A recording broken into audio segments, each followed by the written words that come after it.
जी प्रणाम। गुरुजी, ये पढ़ने में आया जैसे कि गुरु परंपरा कहती है कि ऊर्जा उठाने से पहले जीवन उठाओ। इसको कृपया कर अनफोल्ड करें। ऊर्जा उठाने से पहले जीवन जीवन उठाओ। उठाओ। हम्म।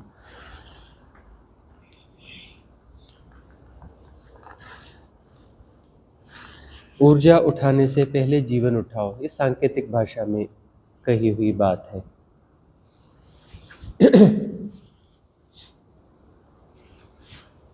ऊर्जा हमेशा नीचे की ओर प्रवाहित होती है प्रकृति के हिसाब से। यह जो शरीर है मनुष्य का प्रकृति के अधीन है और प्रकृति ऊर्जा को मूलाधार की ओर ले जाती है, नीचे की ओर बहाती है। तो स्वाभाविक प्रक्रिया, कोई गलत है ऐसा नहीं है, प्रकृति गलत है ऐसा बिल्कुल नहीं है। प्रकृति अपना काम करती है, प्रकृति के अपने नियम हैं, उससे प्रजनन होता है और उससे जो है ये सृष्टि इस तरीके से चलती है। पहली बात तो यह भीतर से निकालना जरूरी है कि मूलाधार केंद्र गलत है या प्रकृति गलत है। यह जब तक नहीं निकालेंगे तब तक बात बनेगी नहीं। यदि आलोचना से भर जाएंगे कि मूलाधार गलत है तो प्रकृति के खिलाफ हो जाएंगे और प्रकृति के खिलाफ हो गए तो अपने तन के खिलाफ हो जाएंगे।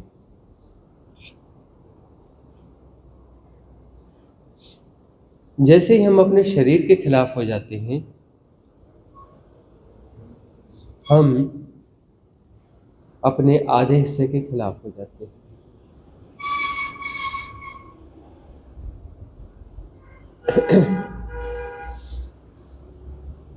और तब जो समस्या पैदा होती है वह बड़ी बुरी समस्या पैदा होती है। साधना की बहुत सारी पद्धतियां ऐसी हैं जो कि मूलाधार या लोअर चक्रास के खिलाफ है।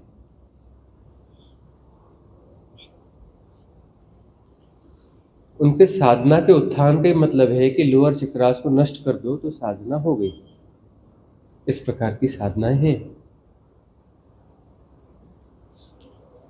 तो लोअर चक्रास के खिलाफ होना यानी प्रकृति के खिलाफ होना। और प्रकृति गलत कैसे हो सकती है? नाभि चक्र में भय है। अब नाभि चक्र के खिलाफ हो जाओ कि भय होना ही चाहिए। क्या भय बुरी चीज है?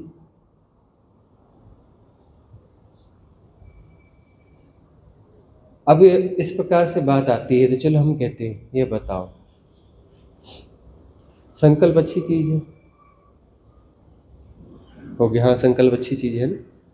कोई व्यक्ति संकल्प करता है कि मैं जो है फलाने आदमी को मार डालूंगा, अच्छी चीज है ना। परशुराम ने संकल्प किया कि मैं जो है पूरी क्षत्रियों से धरती को खाली कर दूंगा, बड़ी अच्छी चीज है ना संकल्प। उच्च चक्र की बात है ना। अब मूलाधार चक्र की बात है कि यह बुरी चीज है, मतलब हम जो है जो प्रकृति की ऊर्जा है उसके खिलाफ हो गए। हम कहते हैं हमें साधना करनी है, ऊर्जा को ऊपर उठाना है, ऊर्जा को ऊपर उठाना है, लेकिन हम मूलाधार के खिलाफ है। ऊर्जा उसके पास है, ऊर्जा के खिलाफ है और ऊर्जा को ऊपर उठाना है। समझ रहे हैं बात? ऊर्जा को ऊपर उठाना है और ऊर्जा के खिलाफ। अपने भीतर ही लड़ाई लड़नी है, अपने भीतर ही संघर्ष करना है, अपने किसी हिस्से को तोड़ना मरोड़ना मारना है। अपने आप को मारना समझदारी है क्या? जो जैसे सारे चक्र हैं ना, स्वीकार करना पड़ेगा। पहली बात, स्वीकार करते ही बहुत सारी चीजें बनने लगती हैं। पहली बात तो जो जैसा है वैसा दिखने लगता है। यदि स्वीकार नहीं करते हो तो जो जैसा है वैसा देख नहीं पाते ना। तुम तो व्यस्त हो अस्वीकार में, लड़ाई में, झगड़े में, दमन में। इतने व्यस्त हो, इतने उलझे हो कि देख पाने की फुर्सत कहाँ है। देखने के लिए निर्मल दृष्टि चाहिए।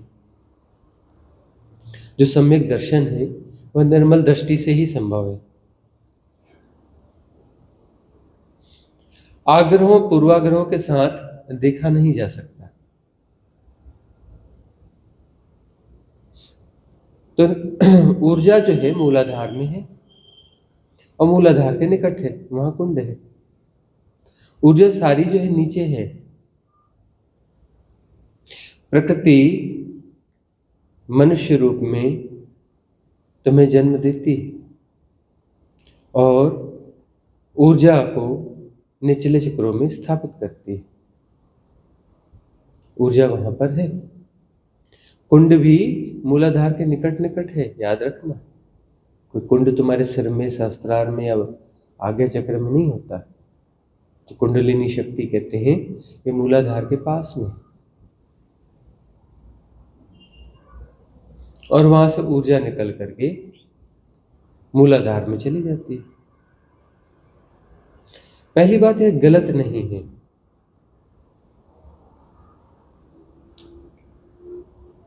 ऊर्जा को उठाने से पहले जीवन को ऊपर उठाओ। अब जीवन को, ये सैद्धांतिक रूप से, ये सिंबॉलिक रूप से कही बात है। जीवन को कैसे ऊपर उठाओगे?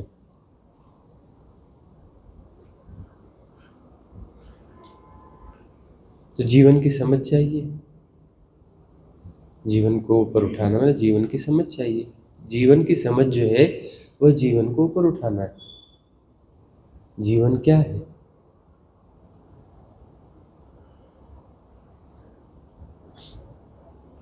यह जीवन जो है, एक जीवन जिसकी बात कर रहे हो, यह प्रकृति का जीवन है।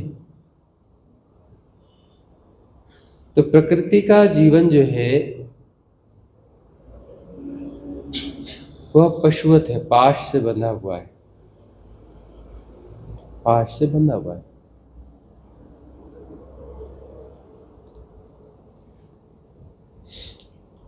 शरीर जो है पशु है,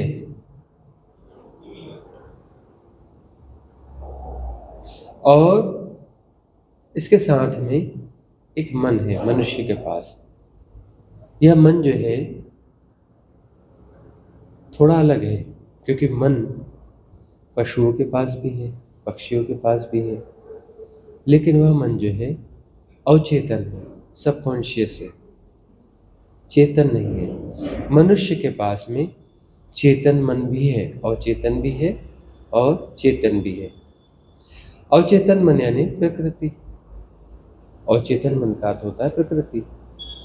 और प्रकृति सदा नीचे की ओर ले जाती है, बेहोशी की ओर ले जाती है। तो बेहोशी में प्रकृति के लाभ काम करते हैं। प्रकृति के नियम बेहोशी में काम करते हैं।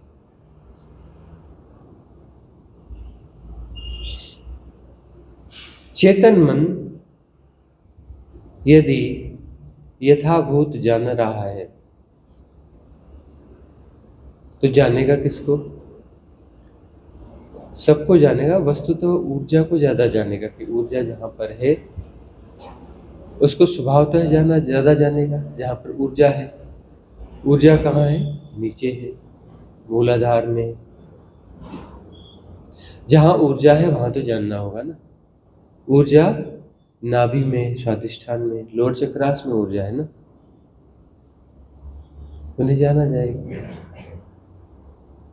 वही हम कह रहे थे कि भय क्या पूरी तरह से बुरा है। यदि छोटा बच्चा है, उसके मन में अग्नि के प्रति भय नहीं होगा तो अग्नि में वो चला जाएगा। चला जाएगा कि नहीं? अब जो है कोई बिजली का नंगा तार है, उसे छूने से मृत्यु हो सकती है, तो वहाँ पर जो है भय पैदा होना चाहिए। उस सिंबल के साथ में भय पैदा होना चाहिए, तब वहाँ पर जो है जाते समय सुरक्षा की जा सकेगी। भय बताएगा कि उसे छूना नहीं, उसे कुछ छूना है या कुछ करना है तो उसे और ढंग से छुओ। क्या पहन के छुओगे, या किसी उससे पकड़ोगे, टूल से पकड़ोगे, उसे कैसे काम करोगे? तो भय बुरा नहीं होता है, उसकी उपयोगिता होती है। उपयोगिता, लेकिन कौन सी उपयोगिता? उपयोगिता चाहिए सजगता के साथ, चेतनता के साथ। तो चेतन मन है, तो चेतन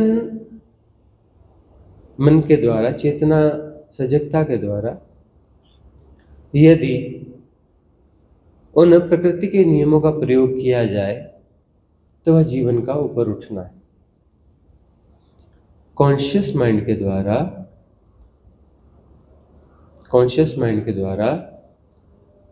प्रकृति को समझना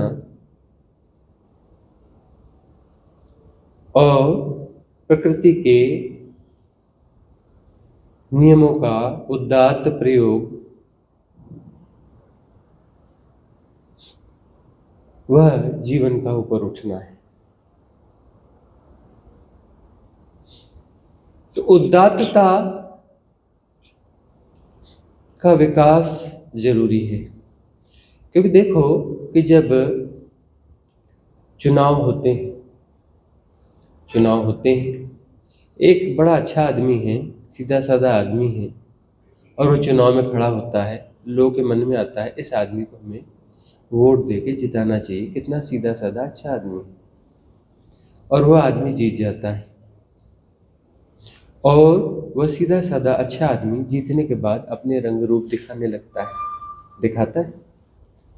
फिर पता चलता है वह तो बड़ा करप्ट आदमी निकला, और ऐसा करप्ट आदमी निकला कि वह जिसे हम बुरा कहते थे उससे भी ज्यादा करप्ट है ना?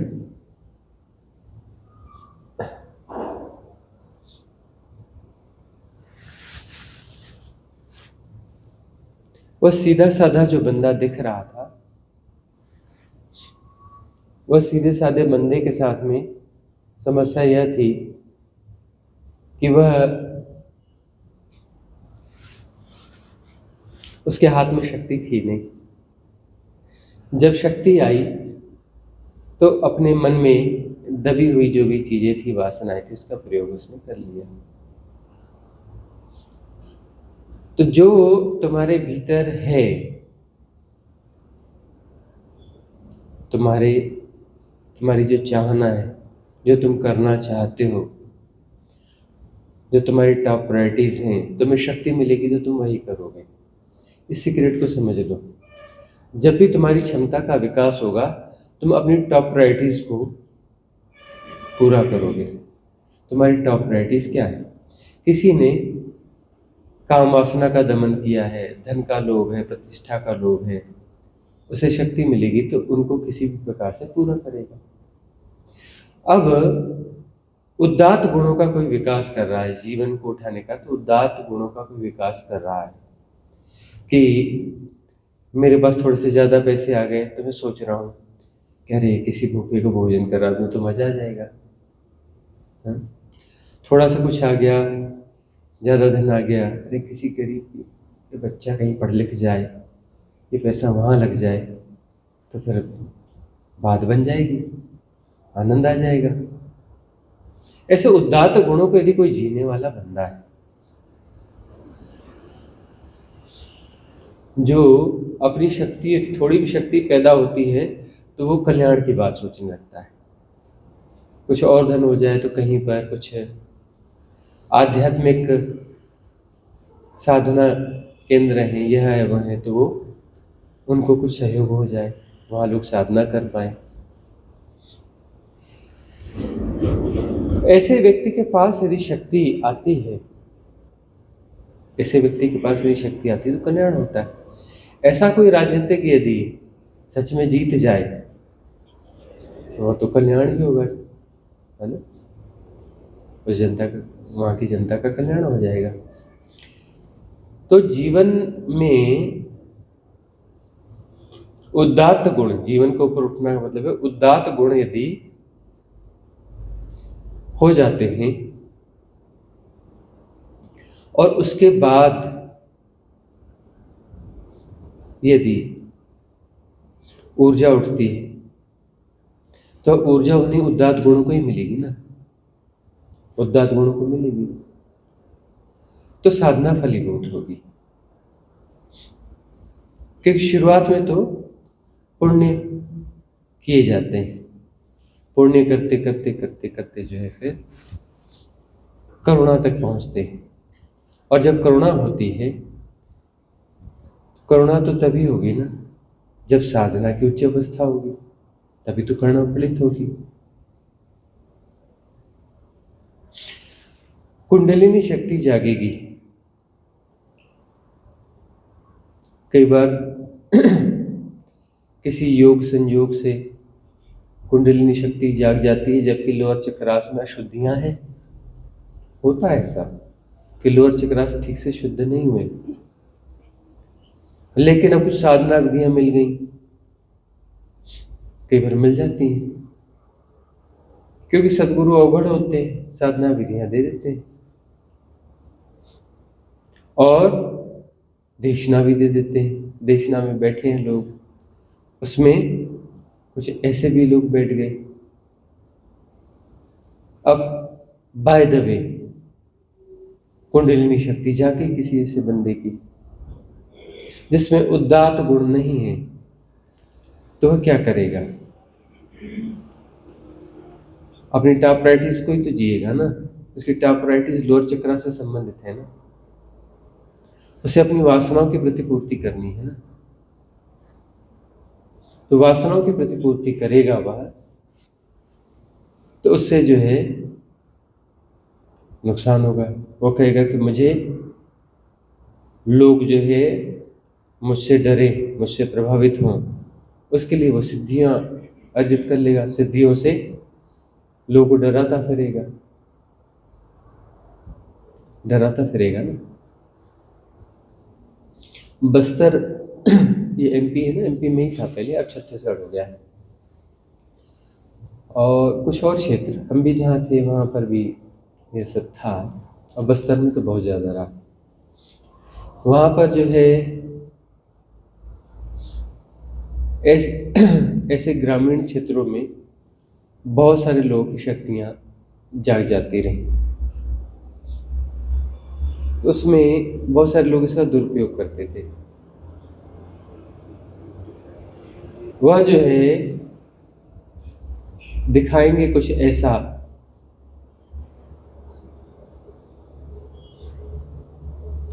कि लोग उनसे डरें। कोई हरा भरा बड़ा सा पेड़ है, दूसरों के सामने से 2 मिनट में सुखा के कोयला बना देंगे। बहुत विशाल वृक्ष 2 मिनट में काला होकर कोयला हो जाएगा, डर पैदा करेंगे। वहां पर जरा सा किसी से झगड़ा जैसा कुछ हो गया तो ये तुम जो देखते हो ना फिल्मों में या कहीं पर, एक छोटा सा पुतला बनाया, मिट्टी की गुड़िया बनाई, सुई चुभ हो रही, ये कर रहे वो कर रहे और मार डाला। ये वहाँ की कॉमन घटना थी बस्तर की। अब उनकी जो है उनकी शक्तियाँ जाग गई, ऊर्जाएं उठ गई, ऊर्जाएं उठ गई, लेकिन उदात्त गुण नहीं हुए, जीवन नहीं उठाए, उदात्त गुण नहीं उठे। अब वो क्या करेंगे? हानि करेंगे, वो हानि करेंगे। पुराने समय में ऐसी कथा थी कि योगियों के हाथ में सत्ता और धन जो है होना चाहिए। उल्टी बात बोलते थे, एक सामान्य दृष्टि से बोलोगे तो उल्टी बात है कि योगियों के हाथ में सत्ता और धन होना चाहिए, क्योंकि उनके हाथ में सत्ता और धन होगी तो सदुपयोग करेंगे।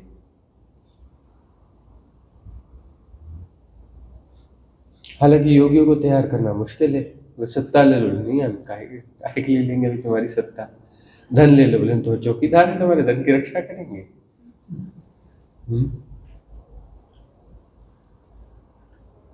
लेकिन वह एरा आ रही है जहाँ पर योगियों के हाथ में अब सत्ता और धन रहेंगे, क्योंकि सदुपयोग वहाँ पे होता है। योगी जो है अपने ऊपर नहीं, उसका प्रयोग दूसरों के पास करते, क्योंकि वो करुणावान होते हैं। उदात्त गुण यदि अपने पीक पर चले जाते हैं तो करुणा हो जाती है। तो उनके पास यदि सत्ता और धन हो तो कल्याण ही कल्याण होता है, कल्याण ही कल्याण होता है। और योगी नहीं है मतलब ऊर्जा ऊपर उठी नहीं हो, उदात्त गुणों का विकास नहीं हुआ है, तो ऐसा कोई भी व्यक्ति हो, उसके हाथ में कोई भी शक्ति हो, कोई भी सत्ता हो, कोई भी ऊर्जा हो, कोई भी सिद्धि हो, वह हानि ही करेगी, हानि ही करेगी। अब जो जंगल के आदिवासी साधारण लोग, उनकी सिद्धियां जाग गई, वो तो बेचारे सीधे साधे, फिर ये क्या करने लग गए? वो सीधे साधे थे, सामान्य थे, तो अब उनमें जब शक्तियां जाग गई तो उनके भीतर का जो सबकॉन्शियस माइंड उठ के खड़ा होगा, पशु उठ के खड़ा होगा। पशु के तल को जी रहे हैं ना। जीवन जो है पार्श्विक भी हो सकता है और सात्विक भी हो सकता है। तो पार्श्विक जीवन को जीने वाला, तो उसकी प्रवृत्तियां भी पार्श्विक होंगी, तो ऊर्जा उसे मिलेगी। सात्विक जीवन को जीने वाला यानी जो अपर चक्रास को जी रहा है, तो उसके जीने का ढंग अलग होगा। तो लोअर चक्रास की शुद्धि हो जाए और अपर चक्रास जो है एक्टिवेट हो जाए। इसके लिए जो है कम से कम उदात्त गुण जो है, उदात्त गुण का अर्थ भी यही होता है कि लोअर चक्रास जो है क्लीन हो गए। लोअर चक्रास जब क्लीन हो जाते हैं तभी तो उदात्त गुण होंगे ना, तब चक्र भेदन होना चाहिए। और वो जो महत्व ऊर्जा है, जैसे कुंडलिनी शक्ति, शक्तिपात, तो दूसरी जो महत्व ऊर्जाएं हैं उसके बाद जो है उठनी चाहिए।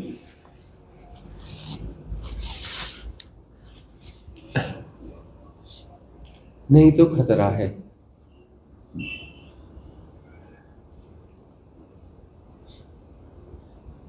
इसलिए देशना इतनी ज़्यादा दी जाती है ताकि स्पष्टता बनी रहे और क्लिनजिंग होती रहे। यह देशना भी क्लिनजिंग करेगी और क्लिनजिंग की प्रेरणा भी देगी। इसलिए इतनी सिद्ध क्रियाएं हैं ना, 90 से ज़्यादा होंगी, बहुत सारी आने वाली, बहुत जल्दी 100 क्रॉस कर जाएंगी। इतनी सिद्ध क्रियाओं की जरूरत क्यों है? इसलिए कि क्लिनजिंग प्रॉपर होनी चाहिए।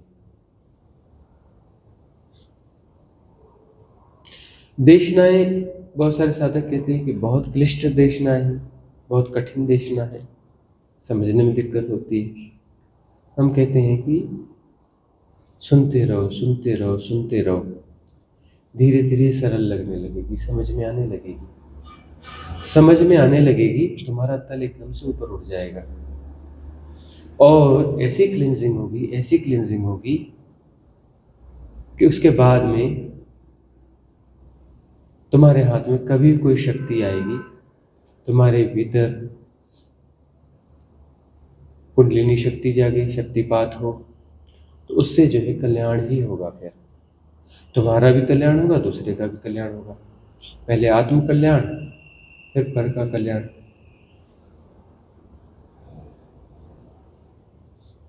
अगला प्रश्न किसका है? हाँ,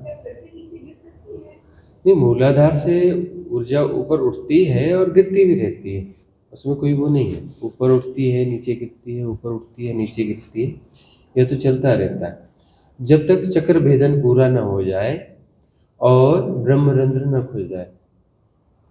ब्रह्मरंध्र जब खुल जाएगा और कॉस्मिक एनर्जी के साथ में जब एनर्जी अलाइन हो जाएगी, फिर उसके बाद में जो है फिर वह कॉस्मिक एनर्जी है, फिर जो छोटा चक्र नहीं, जो बड़ा चक्र है, उसके बाद में लोअर चक्रास में ऊर्जाओं को ले जाया जा सकता है और उसके साथ में प्ले किया जा सकता है।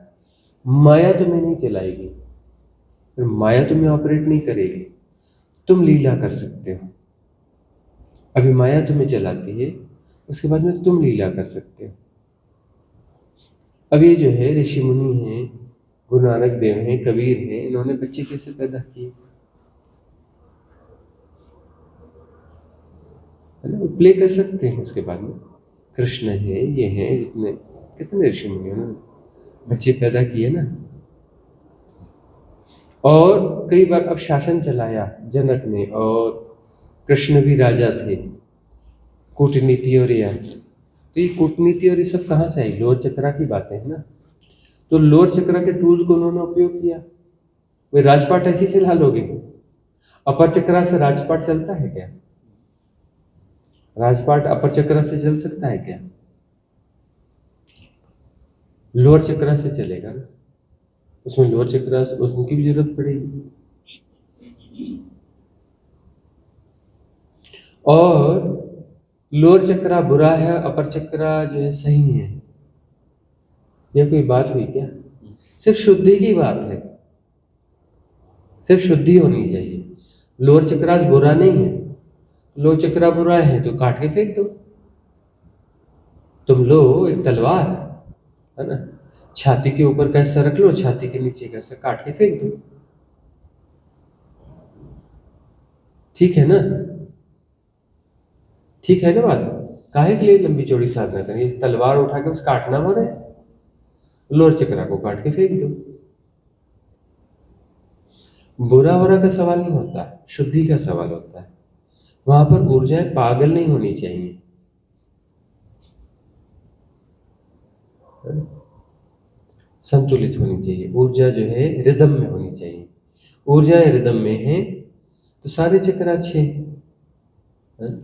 चित्रों में बनाते हो ना, 7 चक्र पूरे बनाते हो ना, क्यों बनाते हो? बड़े सुंदर तरीके से डिजाइन करते हो ना, तो सातों चक्र सुंदर है, असुंदर कुछ होता ही नहीं। अस्तित्व के द्वारा सृष्ट है, कृत है, तो असुंदर होगा क्या? असुंदर नहीं है, सिर्फ अलाइनमेंट बिगड़ा हुआ है और कुछ भी नहीं है, सिर्फ अलाइनमेंट सुधारने की बात है। ऊर्जा के रिदम को ठीक करने की बात है। वो रिदम जो अनरिदम हो गई है, रिदमिकनेस जो है वो हो गई है, तो वापस वो रिदमिक संगीतमय हो जाए, सिर्फ संगीतमय हो जाए। बुरा और अच्छा कुछ नहीं है, संगीतमय हो जाए। उदात्त गुण जो है लोभ है और दान है, कहाँ है? स्वादिष्ठान में ही है ना। भय है, हाँ? कहाँ पर है भय? स्वादिष्ठान में ना। और सहानुभूति और सहायता का गुण, वह भी तो वही होगा ना। अरे ऊर्जा तो वही रहती है, उसकी शुद्धि होती है तो वही ऊर्जा उदात्त गुण हो जाती है। काम ऊर्जा जो है राम ऊर्जा हो जाती है ना। ऊर्जा वही होती है, ऊर्जा बुरी नहीं होती, और बुरा कुछ भी नहीं होता है, बुरा कुछ भी नहीं होता है। संगीत में होना चाहिए, रिदम में होना चाहिए। ये जो बुरा बुरा बुरा बुरा बुरा बुरा करके करते हो ना, वहां दिक्कत हो जाती है।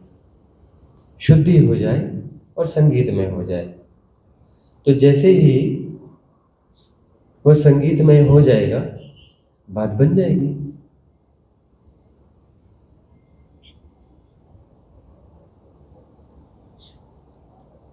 सात सुर होते हैं ना, 7 चक्र होते हैं, 7 सुर और 7 चक्र होते हैं। अब 7 सुरों में तुम कहो कि नहीं, हम सिर्फ 3 सुर को प्ले करेंगे, ऊपर वाले, नीचे के 3 सुर और ये मध्य वाले को छोड़ देते हैं, तुम्हारे संगीत में कुछ जान बचेगी? नहीं बचेगी। सातों सुरों की जरूरत है, तब संगीत में वो बात बनेगी।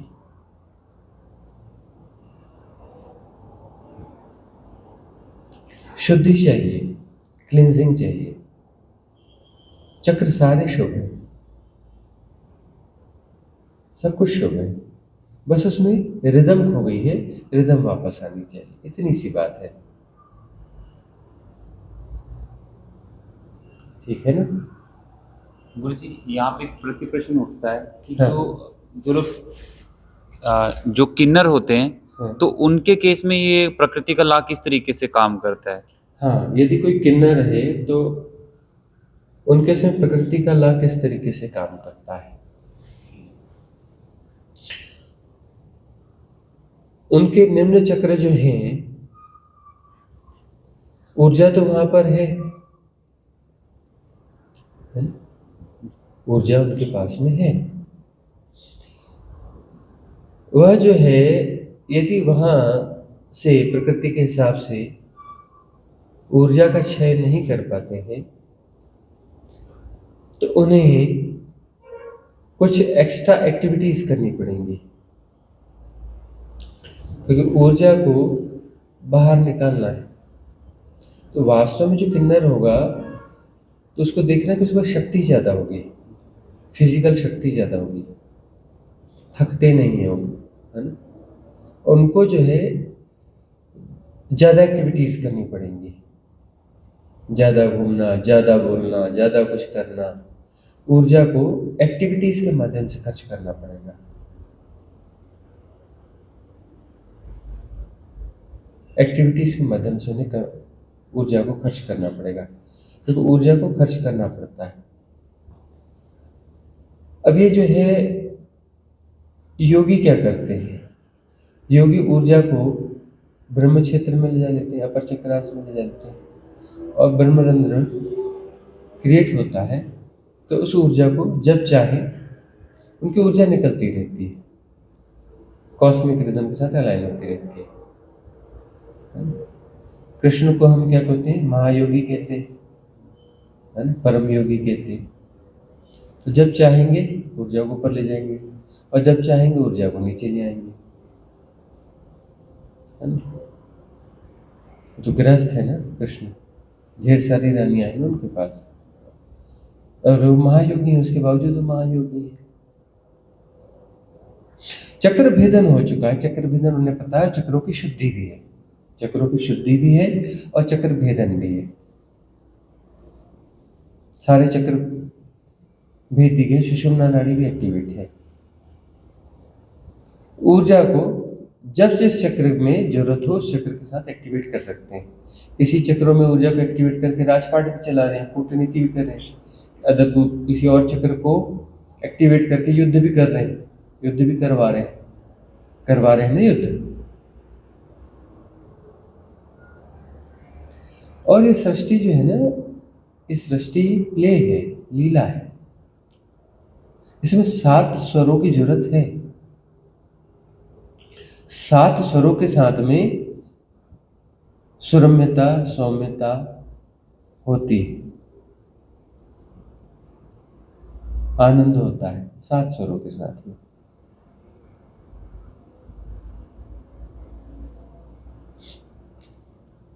कंडेमनेशन में नहीं पड़ना किसी चीज पे, शुद्धि होनी चाहिए। बहुत सारी चीजों को हम बुरा मानते हैं ना, ये बहुत बड़ा नुकसान हुआ है कि बहुत सारी चीजों को हम बुरा मानते हैं। लोग काम वासना को बुरा मानते हैं और फूलों से प्रेम करते हैं। फूलों से क्यों प्रेम करते हुए तुम काम वासना को पूरा बुरा मानने वाले? फूल क्या है? काम वासना का परिणाम है ना? पक्षी बहुत गीत गाते हैं, काम वासना के गीत होते हैं पक्षियों के गीत।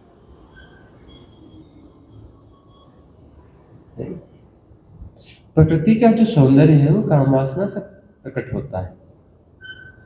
जो भी फ्लावरिंग होती है, तितलियां जब अपने पीक पर आती हैं, उस समय अपने उनका ब्रीडिंग काल होता है।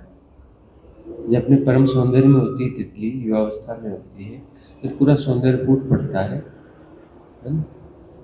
तुम फल खाते हो, काम वासना का परिणाम है फल, पता है ना? फल सब्जी है। सब्जी क्या है? सब्जी फल ही है ना, कामवासना का परिणाम है। उससे जीवन चलता है, पूरा जीवन कामवासना से प्रचालित है। तुम फूड चेन में कहीं पर हो, है ना?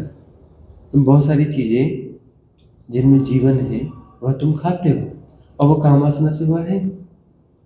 न होता तो बीज बीज जो है कामवासना का परिणाम है, और उससे जो है पौधा निकला है, सब्जी बनी, फल बना, अनाज बना, जो भी बना बीज से ही बना है ना, बीज से ही तो बना है ना। तो समूची कायनात जो है उस आधार पर चल रही है। कोई चीज बुरी नहीं होती, वो अपने रिदम में है या नहीं, है सवाल है। रिदम नहीं खोनी चाहिए, पार्श्विक जगत में रिदम नहीं खोती, मनुष्य के साथ में रिदम खो जाती है। वो कंडेमनेशन में पड़ जाता है, किसी चीज के कंडेमनेशन में पड़ के उसको सप्रेस कर देता है, और यदि सप्रेस कर दिया उसने तो स्वाभाविक जीवन नहीं जी पाता। फिर वह उसके अंदर फिर हजार चीजें पैदा होने लगती हैं सप्रेशन के साथ में, और अपनी रिदम में खो देता है। वो परमात्मा होने के लिए, परमात्मा होगा कैसे? जब प्रकृति की रिदम को ठीक से जिएगा तो छलांग लगेगी, छलांग लगेगी तो फिर परमात्मा की रिदम को जिएगा। इतनी सी तो बात है ना। रिदम खोई है, रिदम को ठीक करना है। लोअर चक्रास की शुद्धि होगी और उसमें रिदम बनेगी तो छलांग लगेगी, चक्र भेदन होगा। अपर चक्रास को जियोगे, अपर चक्रास की रिदम बनेगी, छलांग लगेगी, ब्रह्मानंद टूट जाएगा, कॉस्मिक रिदम को जियोगे, कॉस्मिक रिदम के साथ ठीक हो जाओगे। रिदम ठीक करने की बात है। जब तक ये आलोचना वाले मन को जीते रहोगे ना, कंडेमनेशन, तब तक बात बनेगी नहीं। इसलिए जिस सभ्यता और नैतिकता को जिया जा रहा है वहाँ पर साधना की, उच्च साधना की संभावनाएं नहीं बन पाती। औपचारिक साधनाओं की, औपचारिक धर्म की संभावना बनती है। औपचारिक धर्म होते हैं, औपचारिक साधनाएं होती हैं। देखा है ना, औपचारिक साधनाएं बहुत सारी जगह होती हैं, बहुत सारे ऐसे संस्थान हैं जहाँ औपचारिक साधनाएं होती हैं। और उन औपचारिक साधनाओं में, उन औपचारिक साधनाओं में हजारों लोग लगे रहते हैं, लाखों लोग लगे रहते हैं, और सालों से कर रहे हैं ना, और करते रहेंगे, पूरे जीवन भर करते रहेंगे। बढ़िया साधना करते हैं, अच्छी साधना करते हैं, करते रहेंगे, अच्छे लोग, है ना। फिर स्कूल का बस्ता उठाएंगे, फिर शरीर छोड़ के स्कूल का बस्ता उठाएंगे, दूसरा शरीर धारण करेंगे, फिर अगले जन्म में बहुत अच्छी साधना करेंगे, और अच्छी साधना उनकी चलती रहेगी, सदा सदा चलती रहेगी। औपचारिक साधना है ना। औपचारिक साधना मुक्ति की कारक नहीं हो सकती। औपचारिक साधना मुक्ति की कारक नहीं हो सकती।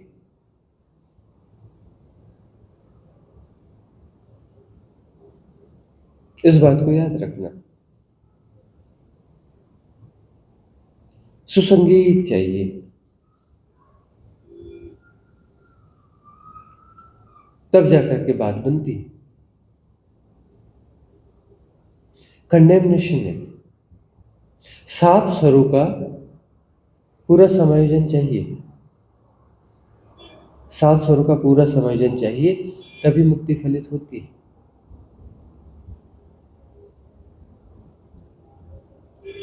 सिद्धियों का दुरुपयोग करते हैं सिर्फ लोअर चक्रास, उनके लिए महत्वपूर्ण है, अपर चक्रास नहीं है, बैलेंस नहीं है। मध्य में हृदय चक्र है, नीचे 3 चक्र हैं, ऊपर 3 चक्र हैं।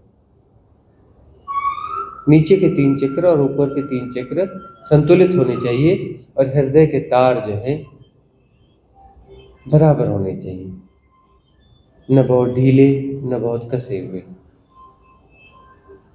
तो 7 स्वर जब समस्वरता में आएंगे तो परम का संगीत गूंजेगा, वो मुक्ति का संगीत है।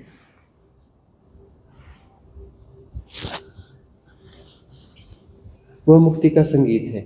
तो जब तक तुम सभ्यता के इस इन्फ्लुएंस से घिरे रहोगे, फंसे रहोगे, बहुत सारी नैतिक शिक्षा की किताबों से तुम उलझे रहोगे, घिरे रहोगे, तो 7 स्वरों का समायोजन नहीं हो सकता, उनमें समस्वरता नहीं आ सकती। उनमें समस्वरता नहीं आएगी तो परम का वाद्य ठीक से बजेगा नहीं, मुक्ति का संगीत पैदा नहीं हो पाएगा। समाज और सभ्यता तुम्हें मुक्ति के संगीत तक नहीं ले जा सकते। इस बात को तुमको समझना होगा। आज समझो ठीक है, 1 साल बाद समझो ठीक है, 10 साल बाद समझो ठीक है, 20 साल बाद समझो ठीक है, अगले जन्म समझो ठीक है, उसके बाद वाले जन्म समझो ठीक है, 100 जन्म बाद समझो ठीक है। समझना तो पड़ेगा, समझना तुम्हें ही पड़ेगा। सभ्यता, समाज या मॉब तुम्हें मुक्ति के संगीत तक नहीं ले जा सकता। मुक्ति का संगीत तुम्हारे भीतर है और तुम्हें अपने भीतर जो कुछ जैसा है उसको स्वीकार करना पड़ेगा।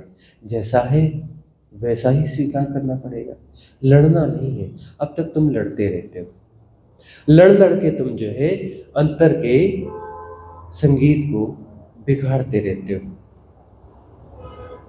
करने वाले सब बिगाड़ देते, बिना किए सब ठीक हो जाता है। तुम लड़ रहे हो भीतर, देखना, तुम इन्फ्लुएंस्ड हो।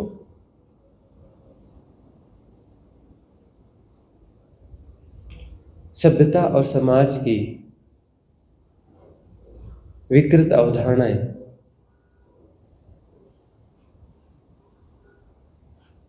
पाखंड के नियम तुम्हारी वीणा को सजने नहीं देते।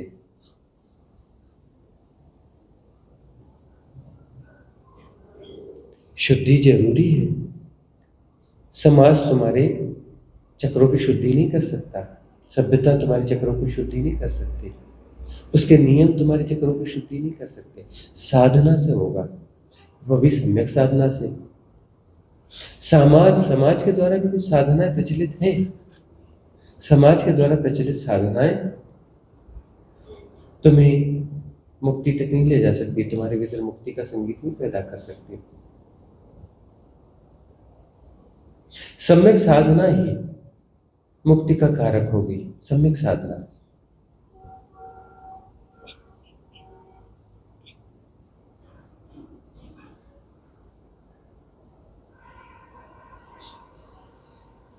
जब तक तुम कंडेमनेशन में हो, तुम यथाभूत भीतर की स्थिति को जान ना पाओगे। तुम्हारे भीतर कहाँ क्या समस्या है, तुम्हारे वाद्य यंत्र में कहाँ कौन सी खराबी है, तुम उसे जान ही ना पाओगे। जब उसे जान ही ना पाओगे तो उसका निदान कर कैसे पाओगे?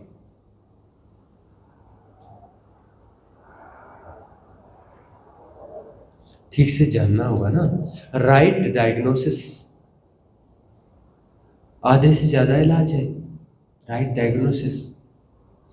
अब तुम कीमती से कीमती दवा खाओ और तुम्हारा डायग्नोसिस गड़बड़ है तो कीमती दवा तुम्हें नुकसान करेगी, क्योंकि तुम जो दवा खा रहे हो वह रोग तो तुम्हें है ही नहीं, तुम उसकी दवा खा रहे हो। और राइट डायग्नोसिस हो जाए तो हो सकता है कोई सस्ती दवा भी पूरा काम कर जाए। सवाल निदान का है ना, डायग्नोसिस का है ना। पता तो होना चाहिए कि समस्या कहाँ है, क्या है, कैसी है, समस्या का स्वरूप क्या है, और वो तुम्हारे भीतर है, तुम्हें ही जानना होगा ना। यदि तुमने उसे जान लिया तो उसका निदान जो है वह भी तुम्हारे भीतर है, वो प्रकट हो जाएगा। और जैसे वह निदान प्रकट होगा बात बनने लगेगी, तुम इसे अपनाओगे और बात बन जाएगी।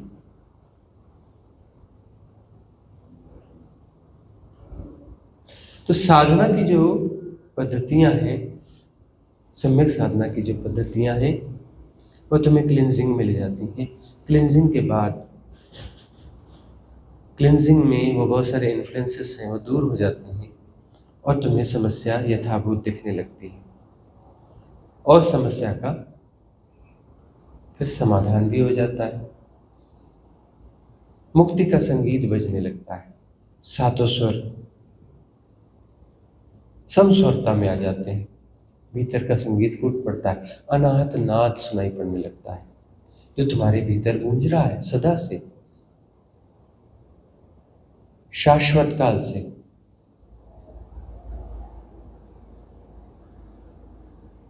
वह ओमकार का नाद जो कोई नहीं बोल रहा है, जो शाश्वत है, सदा से है, वह तुम्हारे भीतर गूंजने लगता है।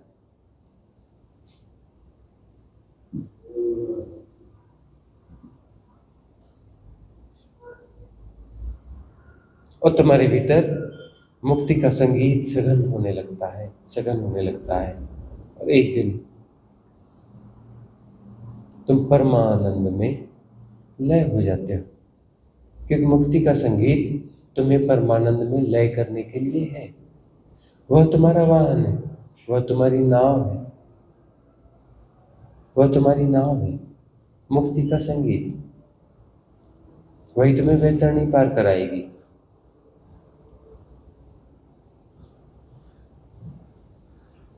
वही तुम्हें जो है अनंत असीम निर्गुण निराकार में समाहित कर देगी।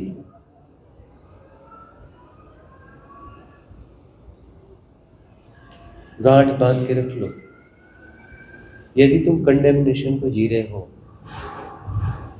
अपने भीतर की ऊर्जाओं के प्रवाह के कंडेमनेशन में जी रहे हो, तो फिर तुम मुक्त नहीं हो सकते। अपने भीतर की ऊर्जाओं को समझना है, उनके दुश्मन नहीं बनना है, उनके मित्र बनना है। अपने भीतर के पूरे मैकेनिज्म को समझना है।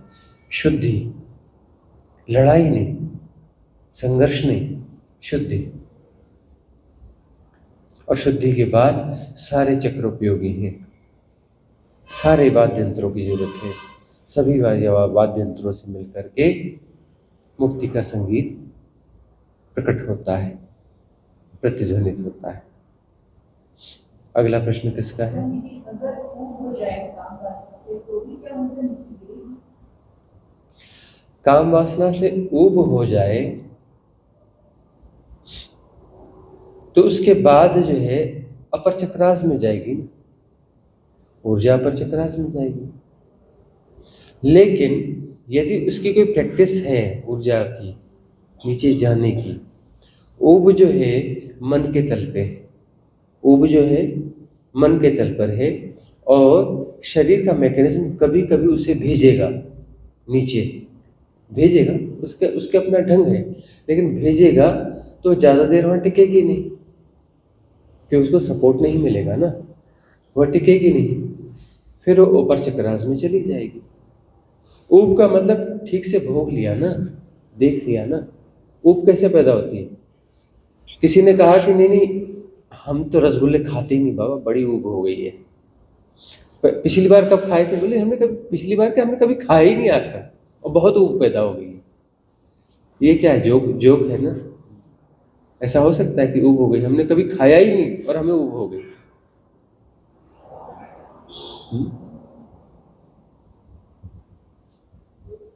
ऊब का मतलब है कि खाया, अच्छे से खाया, मन भर के खाया, और अब जो है उसका आकर्षण नहीं होता। जान लिया कि ऐसा ऐसा ही है। जानने के बाद ऊब होगी ना। ठीक से जानोगे तब ऊब होगी ना। होश से जानोगे तब ऊब होगी ना।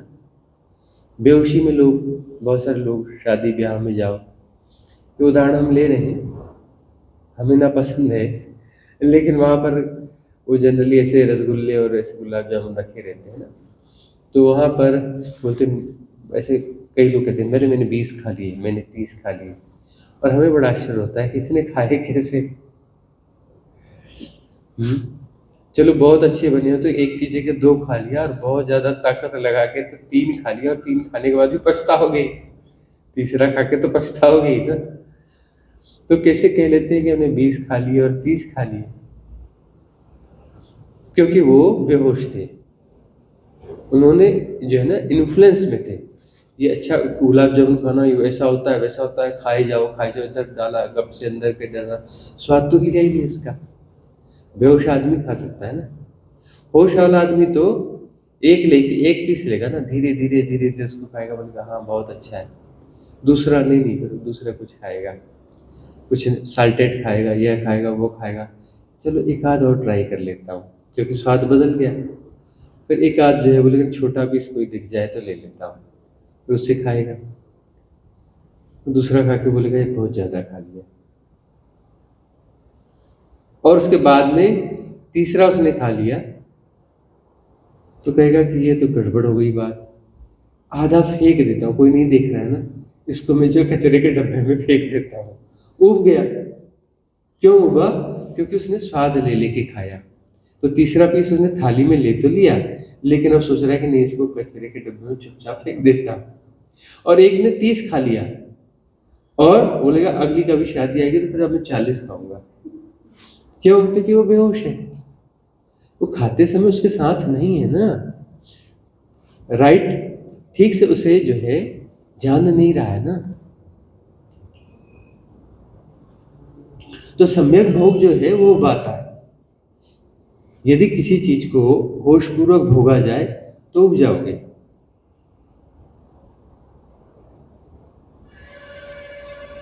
ठीक से भोगोगे तो उब जाओगे, ठीक से नहीं भोगोगे दोहराना पड़ेगा, अंधा आकर्षण बना रहेगा। तो सम्यक भोग की बात है, सम्यक भोग से उसकी मुक्ति हो जाती है। अगला प्रश्न आपका है। गुरुजी, कुछ बच्चे ऐसे होते हैं जो जन्म बच्चों की तरह नॉर्मल लेते हैं, पर उनका शारीरिक विकास नॉर्मल होता है, पर शारीरिक क्रियाएं नॉर्मल नहीं होती हैं। उनके शरीर की ऐच्छिक क्रियाएं उनकी इच्छा से नहीं चल रही होती हैं, पर अनैच्छिक क्रियाएं नॉर्मल चलती रहती है। तो वो बच्चे कैसे इस तरह से जन्म ले रहे हैं? उनका शरीर उम्र के साथ बढ़ता रहेगा, उनके हार्मोन्स उम्र के साथ बढ़ते रहते हैं, सब कुछ नॉर्मल होता है, पर उनकी शारीरिक ऐच्छिक क्रियाएं उनके इच्छा पर नहीं होती हैं। वो अपनी इच्छा से चाहें तो उनके हाथ नहीं उठेंगे, चाहें तो वो पैर नहीं उठा सकेंगे, मतलब अपनी ऐच्छिक क्रियाएं, उनका कमांड जो है अपनी बॉडी पे नहीं रह पाता। हाँ, तो वो किस कारण से, और क्या इसका चेतना से संबंध है, और क्या उनकी मुक्ति संभव है? उनमें समझ होती है, हाँ, नहीं, उनमें कुछ में समझ होती है, मन होता है, हाँ समझ होती है, लेकिन वो बहुत इंटेलिजेंट है ऐसा भी नहीं ना। नॉर्मल होते हैं। इसमें अलग अलग किस्म के होते हैं। यह एक्चुअली कर्म प्रारब्ध की विशिष्ट अवस्थाएं होती हैं कि इन्होंने कुछ ऐसे कर्म कर लिए हैं पास्ट लाइफ में कि अब इस जन्म में उनको जो है पराश्रित जीवन जीना है, पराश्रित जीवन जीना है। अब जो है उनकी समझ भी है नॉर्मल, ठीक है ना, शरीर का विकास भी नॉर्मल है, लेकिन वह अपनी शारीरिक प्रणालियों को कमांड नहीं कर पाते, राइट कमांड नहीं कर पाते। उन्हें जो है जो भी उनका जीवन रहा हो बहुत ज़्यादा आग्रह से भरा हुआ, या दूसरों को उन्होंने बहुत ज़्यादा अपने हिसाब से चलाया हो, प्रेशर दे करके, ऐसा ही करो, यह अच्छा है, अच्छे से रहो, है ना। बहुत सारे ऐसे लोग रहते हैं, है ना, बहुत अच्छे माँ बाप होते हैं, बहुत अच्छे से हिंसा करते हैं बच्चों पर, देखा है ना। आजकल ऐसे माँ बाप की संख्या बहुत है जो बहुत अच्छे से बच्चों को पालते हैं, बहुत अच्छे से हिंसा करते हैं, ऐसी हिंसा करते हैं कि समाज में उनको जो है ना पीठ थपथपाता है। माँ बाप हो तो ऐसा अपने बच्चों को स्वाभाविक तरीके से जीने ही नहीं देते, स्वाभाविक तरीके से जीने ही नहीं देते। इतने नियम, इतने कायदे, बच्चों को बच्चे जैसा नहीं रखते और उनके भविष्य की चिंता करते रहते हैं, उनके खर्चे पूरे करते हैं, सब करते हैं, ठीक है ना, लेकिन उनका स्वाभाविक जीवन जीने नहीं देते। और इस तरीके से जो है वो बच्चे किसी स्थिति में पहुंच भी जाए तो उनमें खिलावट तो हो नहीं पाई, खिलावट नहीं हो पाई, वो जीवन में सफल नहीं हो पाते और उन्हें जो पराश्रित होना पड़ता है। क्यों? क्योंकि उनकी काबिलियत बन नहीं पाई ज़्यादा। ऐसे हमने देखे, बहुत सारे बच्चे देखे, माँ बाप जो है ज़रूरत से ज़्यादा उनको जो है केयर भी कर रहे हैं, ज़रूरत से ज़्यादा केयर कर रहे हैं और ज़रूरत से ज़्यादा उनसे उनकी हिंसा भी करते हैं कि ऐसा ही करो। हिंसा ही है ना एक किस्म की, बड़े आग्रह से, प्यार भरा ही आग्रह, लेकिन मैं ऐसा ही करना है। उनकी इच्छा बिल्कुल नहीं चलेगी, माँ बाप की इच्छा से ही चलना है। ऐसे कोई हो जाते हैं गार्जियन। अब उनके साथ ऐसा हो जाता है कि उनका अगला जन्म आता है कि तुम जो है अब अपनी इच्छा से कुछ नहीं कर सकते, पराश्रित रहो, तुम्हारा बहुत ख्याल रखा जाएगा। उनका ख्याल रखते हैं घर वाले सब, है ना, बड़ा ख्याल रखते हैं, लेकिन वो बोले कि मैं थोड़ा सा बाहर घुमाऊं, नहीं जा सकता, बाइक चलाऊं, नहीं चला सकता, है ना, घुमाना है, हाँ, घर वाले बोलेंगे चल बेटा उठाओ इसको, कार में रखो, उसको घुमा के ले आओ, ऐसा ही घूम सकता है। कर्म प्रारब्ध होते हैं। स्वाभाविक जीवन दूसरों को नहीं जीने दिया ना, तो उसका जीवन भी स्वाभाविक नहीं होगा। अपने कर्मों की उसके श्रृंखला को जी रहे हैं, कर्म प्रारब्ध को जी रहे हैं। तो इन्हें इनकी मुक्ति संभव है? इनकी मुक्ति कैसे संभव है? उन्होंने जो पैटर्न्स को जिया है, अब यदि सामान्य समझ होगी, साधना की तरफ थोड़ा उन्मुख किया जाए तो शायद उन्हें रियलाइज होगा। ये बच्चे तो ऐसे सीधा बैठ नहीं सकते हैं, तो इनकी रीढ़ भी सीधी नहीं रहेगी। अब ये कि उन्हें भाषा ठीक से आती हो, ठीक से बोल पाते हो, ठीक से नहीं समझ बोल पाते भी हो, नहीं पाते हैं, तो बस उनका वैसे ऐसे बच्चे ऐसा रहता है ना, ये पूरा पॉज जीवन रहता है, पॉज लाइफ होती है, लाइफ है लेकिन पॉज, मतलब वो बस लाइफ नाम की लाइफ है, उनको अपने कर्म प्रारब्ध पूरे भोगने, अगला जन्म जो सामान्य मिलेगा तब कोई संभावना बनेगी। अभी ऐसे समझ नहीं दे सकते कि इस तरह से अभी कर्म का सुधार करना है। अब वो है कि ठीक है, उनको अपना अब वो ऐसे डिस्कोर्सेस लगाओगे तो वो समझ पाएंगे? नहीं समझ पाते हैं, हाँ, तो समझ पाते, बस सुनाते रहो। समझ पाते इनके हैं, पास जो ना सिर्फ श्रवण है, साधना नहीं कर पाते हैं। नहीं, सिर्फ श्रवण ही काफी है इनके लिए। उस श्रवण से अगला जन्म सिर्फ सामान्य हो जाए, इनका नेक्स्ट लाइफ नॉर्मल हो जाए, इतना काफी है ना। बाकी सोचो कि इनकी मुक्ति हो जाएगी। अरे जो अच्छे खासे साधक हैं, हाँ, खूब साधना करते हैं और सब कुछ करते हैं, उनकी मुक्ति जो है मुश्किल हो रही है और उनकी मुक्ति हो जाएगी, हाँ, जिन्होंने खूब कुछ पढ़ा लिखा भी और खूब जो है अपना काम धाम भी किया, उस समय भी साधना में रहे और बाद में सब छोड़ छाड़ के पूरी तरह से साधना लगे, बहुत श्रम करते हैं, है ना, दिन भर साधना में लगे रहते हैं, उनकी मुक्ति की संभावनाएं पूरी नहीं है और आप कह रहे हैं कि उनकी मुक्ति हो जाएगी।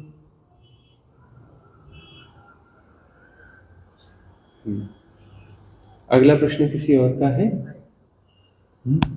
ये गुरु, ये प्रश्न मैं ठीक ढंग से शायद रख तो नहीं पाऊंगा, तो आप इसमें सुधार करके बताइएगा कि जैसे ऊर्जा ऊपर चक्र में मतलब शो करती है अपनी सुषुम्ना से, और फिर अपने अपर चक्र मेडिटेशन में 5, 6, 7 चक्रों के बीच में भी वो घूमती रहती है। तो ऊर्जा का ये जो मैकेनिज्म है घूमने का, जैसे वो नीचे से ऊपर सुषुम्ना से जरिए चढ़ेगी तो सहस्त्रार तोड़ के निकल जाएगी और फिर अपर चक्र में अपने तीनों चक्रों पे वो घूमती रहती है।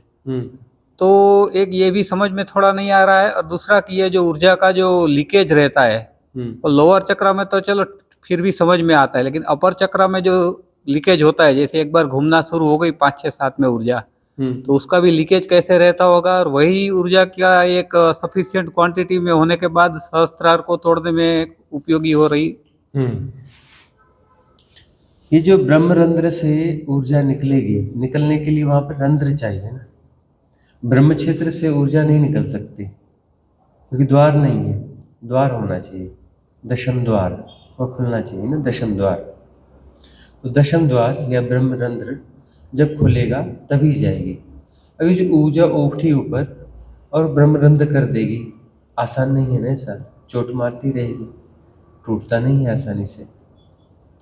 टूटेगा कैसा? जब कुंडलिनी जागरण होगी, अर्थात बल्क में ढेर सारी ऊर्जा उठेगी, इतनी ऊर्जा उठेगी उसका प्रकाश जो है ऐसे लगेगा हजारों हजारों सूर्य एक साथ खिल गए हों, एक साथ जो है निकल आए हों, इतनी ऊर्जा उठेगी। और उस ऊर्जा का धक्का जो है वो ब्रह्म क्षेत्र में रंध्र होल पैदा कर देगा, और वो होल पैदा कर देगा तो वहाँ से फिर ऊर्जा निसृत होना चालू हो जाएगी। अब वहाँ से ऊर्जा कैसे निकलेगी? भी रास्ता बना हुआ, तो थोड़ी ऊर्जा भी उठेगी तो वो भी निकलेगी, रास्ता तो खुल गया ना। अब तो थोड़ी ऊर्जा भी होगी तो वो भी निकलेगी, नॉर्मल ऊर्जा वहाँ से निकलती रहेगी। उधर से जैसे जैसे निकलेगी प्रतिपूर्ति भी होती रहती है, प्रवेश द्वार भी होते हैं, वहाँ से ऊर्जा प्रवेश करती जाएगी, यहाँ से निकलती चली जाएगी, है ना? अब ये जो है जिनका ब्रह्मरंध्र खुला नहीं है तो उनकी ऊर्जाएं जो है दूसरे चक्रों को भी मिलती रहेंगी। ऐसा नहीं है कि इन दूसरे चक्रों को ऊर्जा मिलेगी नहीं, ब्रह्मरंध्र को छेद करके ऊर्जा ऊपर जा रही है, लेकिन दूसरे चक्रों को फीड करते हुए जाएगी।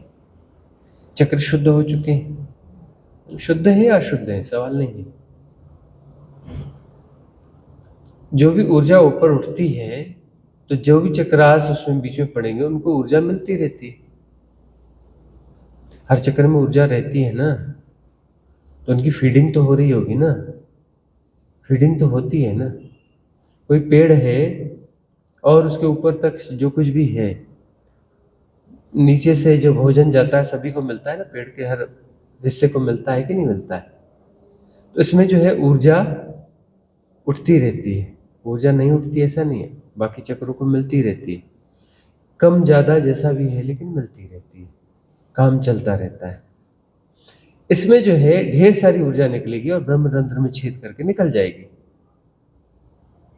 ठीक है ना। उसके बाद फिर जो है नॉर्मली ऊर्जा उठती रहेगी तो फीड करती हुई जाएगी। वो बीच के जो चक्र हैं उन चक्रों को फीड करते हुए जाएगी। अब विशुद्धि चक्र है, आज्ञा चक्र है। अब कुछ चीजें हैं, क्या संकल्प पूरी तरह से बुरा होता है? नहीं। क्या पूरी तरह से अच्छा होता है? नहीं। संकल्प की जरूरत पड़ेगी कि नहीं पड़ेगी? पड़ेगी ना। नमक बहुत अच्छा होता है ना, तो नमक की सब्जी बना के खा लो। नहीं, नमक की सब्जी कैसे बने लेगी? नहीं, नमक बुरा होता है, नमक खाओ ही मत, बीमार पड़ जाओगे क्यों? नमक शरीर के लिए जरूरी है। कोई चीज़ बुरी होती है अच्छी होती है सवाल नहीं है, सवाल ये है कि कितनी उसकी उपयोगिता है। जितनी उपयोगिता है उतना ठीक है। तो उन चक्रों को, शुद्ध चक्र को जब जितनी ऊर्जा की जरूरत पड़ती है उतनी फीडिंग होती रहती है, उतनी फीडिंग होती रहेगी और शेष ऊर्जा जो है ब्रह्मरंध्र से निकलती रहेगी, ठीक है। और उसके सोर्सेज भी होते हैं, हमने बताया हुआ है कि कहाँ कहाँ से ऊर्जा प्रवेश पाती। पैर के अंगूठों से, अंगूठे के जो नाखून है वहाँ से ऊर्जा भीतर प्रवेश पाती है, और मूलाधार और गुदाद्वार के बीच में जो है एक चौकोर आकृति होती है, दो त्रिभुज जैसे आपस में जोड़ दिए गए हों, ऐसे छोटा सा हिस्सा होता है, वहाँ से भी वो ऊर्जा भीतर जाती है। हारा केंद्र जो है वहाँ से भी आकर्षित होती है ऊर्जा। ऊर्जा तो बहुत सारी जगहों से भीतर जाती रहती है। किसी विशेष परिस्थितियों में आज्ञा चक्र से भी सीधे ऊर्जा सक की जाती है। विशेष परिस्थितियों में हृदय चक्र से भी ऊर्जा सक की जाती है, विशुद्धि चक्र से भी की जाती है। ऊपर के जो 4 चक्र हैं ये भी ऊर्जा को ग्रहण करते हैं विशेष परिस्थितियों में। ठीक है, यहाँ से ऊर्जा ट्रांसफर हो सकती है अपर चक्रास में।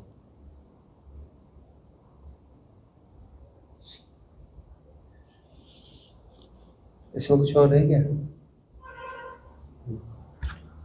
गुरुजी जैसे आपने अभी वृक्षों की बात की तो बात करते करते एक चीज ध्यान में आई, जैसे पुराने समय में जो आश्रम वगैरह बनाते थे या जैसे वृक्षों का कुछ महत्व रहता था कि जैसे बड़ के वृक्ष के नीचे दिखाते हैं कि तपस्या करते थे या पीपल का, तो इनका कोई आध्यात्मिक महत्व रहता था या ये हरियाली ज्यादा देते थे इसलिए? देखो, वृक्षों का महत्व तो है। जो वर्षावन होते हैं ना भारत के, ये वर्षावन जो है साधना के बड़े उपयोगी होते हैं। इसमें जो है बरगद, पीपल, जामुन, पाकड़, पकरी बोलते हैं उसको, है ना, ये बड़े बड़े लाभप्रद होते हैं। पीपल के साथ यह है, बरगद पीपल के साथ ये ऑक्सीजन ज़्यादा छोड़ते हैं, ऑक्सीजन की जरूरत पड़ती है। पीपल तो सबसे अच्छा है साधना के लिए, पीपल का वृक्ष। उसके नीचे साधना करेंगे तो तमस की संभावना बहुत कम होती है, क्योंकि 24 घंटे ऑक्सीजन छोड़ता है। उसके नीचे यदि साधना करेंगे तो इतनी ऑक्सीजन मिलेगी, जो ऐसे ऐसे करते हो ना साधना में, हाँ, वो थोड़ा वो कम होने लगेगा।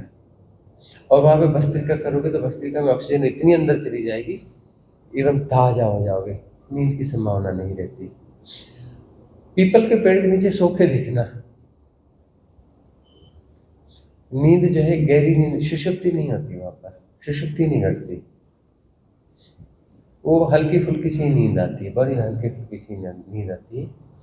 और उसमें जो है ना सपने बिल्कुल अलग किस्म के सपने आते हैं, ऐसे सपने आते हैं जैसे लगता है कि सच पूरे सामने ही घट रहा हो, जैसे जागे हुए ही हो, सच में हमारे साथ घट रहा हो। वो मतलब कुछ अलग ही लेवल का होता है। ऐसा अशोक के वृक्ष के नीचे भी होता है, लेकिन अशोक का वृक्ष उतना बड़ा होता नहीं, उसके भी नीचे लोग सोते होते नहीं है। लेकिन अशोक के कुछ पुराने वृक्ष होते हैं, सीधे सीधे वाले अभी वो हाइब्रिड आए हो नहीं, अशोक के वृक्ष से फैले हुए भी होते हैं, उसके बड़े वृक्ष होते हैं, तो उसके नीचे भी होता है। वहाँ जो है तुम्हें मतलब तुम वो नहीं कर पाओगे, तुम अपनी परिकल्पना और सत्य में विभाजन नहीं कर पाओगे। तुम परिकल्पना को जीते हो ना, वह भी ऐसी लगती है कि सत्य को जी रहे हो। ऐसे तुम यदि पीपल के नीचे सो जाओ और तुम स्वप्न देखो तो तुम बाद में भी बोलोगे नहीं स्वप्न था, तो तुम बोलेगा नहीं स्वप्न नहीं था, वो सच था। उसके नीचे जो है ना गहन निद्रा नहीं आ पाती। उसके नीचे साधना ठीक है, पीपल के वृक्ष के नीचे सोना नहीं चाहिए। सोने के लिए कार्बन डाइऑक्साइड जरूरी है, पता है ना जी। जहाँ कार्बन डाइऑक्साइड होगी ना वहाँ नींद जल्दी आएगी, वहाँ तमस पकड़ेगा। जहाँ प्योर ऑक्सीजन है, अच्छी ऑक्सीजन, वहाँ नींद नहीं आएगी, वहाँ ताजगी आएगी। तो पीपल के पेड़ के नीचे साधना करनी चाहिए, साधना के लिए बहुत अच्छा है। सोना नहीं चाहिए, सोने के लिए नहीं। नीम के पेड़ के नीचे सो बढ़िया, हेल्थ भी इंप्रूव होगी, नींद भी अच्छी आएगी। नीम के पेड़ के नीचे सोना बहुत अच्छा होता है। तो आश्रमों में जो है वृक्ष लगाए जाते रहे हैं, वो 5 प्रजाति के वृक्ष जो है एक साथ भी लगाए जाते हैं। उन वृक्ष कुंजों को कुछ कहते हैं, भूल रहे हैं। त्रिवेणी तो गुरुजी नीम हाँ? करके, हाँ, पंचवटी, पंचवटी कहते हैं। 5 प्रजाति के पेड़ वृक्ष, कौन से? तुम्हारे हाइब्रिड वाले उल्टे सीधे नहीं, लोकल स्पीसीज में है ना। 5 प्रजाति के ऐसे वृक्ष लगाए जाते हैं और उसके बीच में जो है साधना क्षेत्र डेवलप किया जाता है। इसमें जो है एक्चुअल जो होना चाहिए ना, अभी तो कुछ भी बोलते थे, हाँ ये लगा लो, वो लगा लो, वो लगा लो। एक्चुअल इसमें जो है ना, जो इसका तना सफ़ेद होता है ना, वो लगाए जाते हैं। पीपल का तना सफ़ेद होता है, बरगद का तना सफ़ेद होता है, पकरी का तना सफ़ेद होता है, पाकड़ का, जामुन का तना सफ़ेद होता है, जामुन का तना सफ़ेद होता है। तो ऐसे प्रजाति के पेड़ जिनका तना जो सफ़ेद होता है, अर्जुन का तना सफ़ेद होता है। अर्जुन देखा ना, यहाँ लगा है ना आश्रम में, वो नीचे नदी किनारे, उसका तना सफ़ेद होता है। तो ये जो सफ़ेद तना जिसका रहता है ना, उसको लगाया जाए तो उसके नीचे जो है बैठना एक अलग ही गुणधर्म पैदा करता है। वो साधना के लिए बड़ा अच्छा होता है, हेल्थ के लिए भी अच्छा होता है, फिजिकल हेल्थ के लिए भी अच्छा होता है। तो वास्तव में पंचवटी इनकी होनी चाहिए। बोले आम लगा दो, ये लगा दो, आम पंचवटी में नहीं होता, लेकिन लगाते हैं लोग पंचवटी में आम ना। पंचवटी में आम वगैरह का सवाल नहीं है, ये लगाए जाते हैं। तो इनको काटने से बचाया जा सके, इसीलिए मतलब कि वो धारणा देते रहे हैं कि हाँ इसमें रात को इसके पास नहीं जाना चाहिए, इसमें प्रेत होते हैं, इसको काटना नहीं चाहिए, पीपल वगैरह के लिए बोलते रहे। अभी कॉमन मैन को तो बहुत सारी चीजें समझाई नहीं जा सकती। हाँ जी। उनको बता देते हैं कि देखो इसको काटने से पाप लगेगा, इनको काटने से ऐसा होगा, है ना। तो महाराष्ट्र में अभी भी कहीं पर जैसे पीपल हो गया है किसी की प्रॉपर्टी में और थोड़ा बड़ा हो गया है, तब वो घबराते, बोले इसको काटना नहीं, और वो ज़मीन छोड़ देते। वो पीपल की ज़मीन है भाई, पीपल हो गया, बरगद हो गया, महंगी प्रॉपर्टीज है, बहुत सारी महंगी प्रॉपर्टी, लेकिन वो छोड़ देते हैं, वो पीपल की है। काटेंगे तो पाप लगेगा, काटने का सवाल ही नहीं है, उसको नुकसान पहुंचाना है ही नहीं, और उसके पास में हमको रहना भी नहीं है, तो ज़मीन छोड़ देते हैं। जबकि उसके पास रहने में कोई बुराई नहीं है। पॉल्यूशन इतना ज़्यादा है, घर के आसपास यदि पीपल हो तो ऑक्सीजन आता रहेगा। रात के लिए कार्बन तो देने के लिए गाड़ियाँ और पॉल्यूशन फैक्ट्रियाँ लगी हुई है ना, कार्बन तो तुम्हें ऐसे गिफ्ट में मिल जाएगा। कार्बन देने का इंतजाम बड़ा पुख्ता है, तुम ऑक्सीजन का इंतजाम करो। स्वामी जी जो तांत्रिक होते हैं, हाँ, झाड़ा फूकी करते हैं, किसी को बांधते हैं कि नरियल लाओ, उसको जो भी पेड़ काटना है उसको बांध दे, तो पीपल के पेड़ में क्यों रखना? एक्चुअली पीपल के पेड़ के पास जाते हैं ना, तो वहाँ पर जो है उनकी संकल्प शक्ति प्रगाढ़ होती है, वो संकल्प का काम है ना। नारियल और ये प्रोसेस जो है, ये प्रोसेस तो अपने आप को भरोसा देने की, अपने संकल्प को बढ़ाने के लिए। नारियल और कपड़ा बांधने से किसी का कुछ ऐसा होता है या नहीं है? उस बहाने तुम अपनी संकल्प शक्ति का प्रयोग कर रहे हो, तुम अपने आज्ञा चक्र से मैनिपुलेशन कर रहे हो, मैनिफेस्ट कर रहे हो, वो मैनिफेस्टेशन की प्रक्रिया है। अब पीपल के वृक्ष के साथ में तुमने जोड़ दिया कि पीपल के वृक्ष पे बांधेंगे तो हो जाएगा, और पीपल का वृक्ष जो डिवाइन होता है, तो तुम क्या कर रहे हो? मैनिफेस्टेशन कर रहे हो। यदि कोई व्यक्ति सहजता से मैनिफेस्टेशन कर सकता है तो किसी आलम्बन की जरूरत नहीं है। सिद्धि बोलते हैं ना इसको। सिद्धि का मतलब है कि अपने आप पे पूरा भरोसा आ गया, अपने आज्ञा चक्र को एक्टिवेट करके, ऊर्जाओं को वहाँ करके, और वहाँ पर वो भाव कर लेती है, ये चीज़ हो जाए तो होने लगती है। मैनिफेस्टेशन आज्ञा चक्र से होता है ना।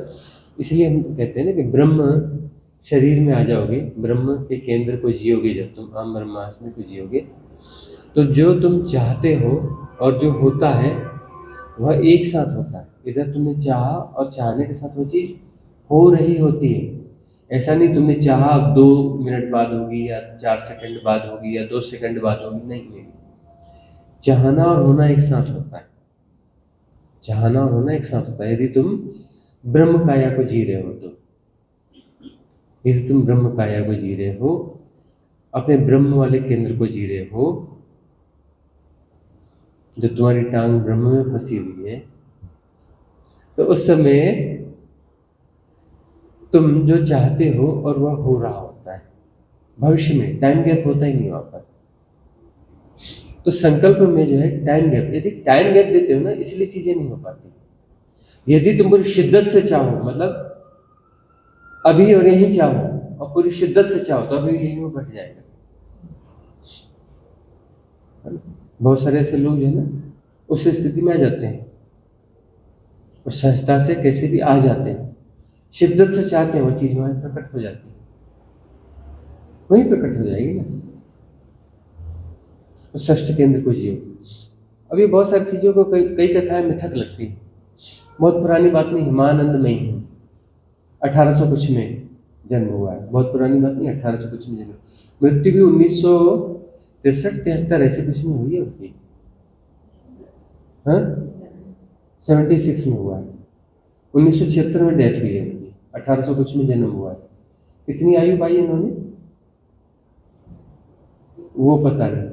अब वो क्या है कि नीरू के घर में आती थी और नीरू से बहुत प्रेम करती थी माँ आनंदमयी जो है। उनकी गोद में खेली हुई है नीरू। तो माँ आनंदमयी जो है बांग्लादेश में उनका जन्म हुआ, ऋषि परिवार में। एक गांव था, ऋषियों का गांव, ढाकेश्वरी के पास में। वो ढाकेश्वरी है ना, ढाका है ना, ढाकेश्वरी देवी का मंदिर, उसके पास के जंगलों में जो है ऋषियों का गांव था। वहाँ पर ऋषि पुत्री थी। तो कोई पास्ट लाइफ की उनकी जो भी साधनाएं रही होंगी, तो बचपन में जो है वो रिचुअल वाले मार्ग में थी, लेकिन पिछले जन्म में उनकी साधना जो है यौगिक साधनाएं थी। पिछले जन्म में माँ आनंदमयी की साधनाएं यौगिक साधनाएं थी और वो लगभग अंतिम अवस्था में थी। आज्ञा चक्र उनका जो है बड़ा शक्तिशाली था। इस जन्म में वो जन्मी यहाँ पर ऋषियों के यहाँ पर, वहाँ पर रिचुअल्स थे। तो जो रिचुअल्स में गई, रिचुअल्स में छोटी बच्ची थी, तो जो है उन्हें साधना करनी है, मतलब सॉरी पूजा करनी है। तो पूजा करनी है तो पूजा का फिर अपना, अब जैसे उन्होंने सुना कि पूजा में यह थाल होना चाहिए, ऐसे 56 भोग होना चाहिए और वह होना चाहिए।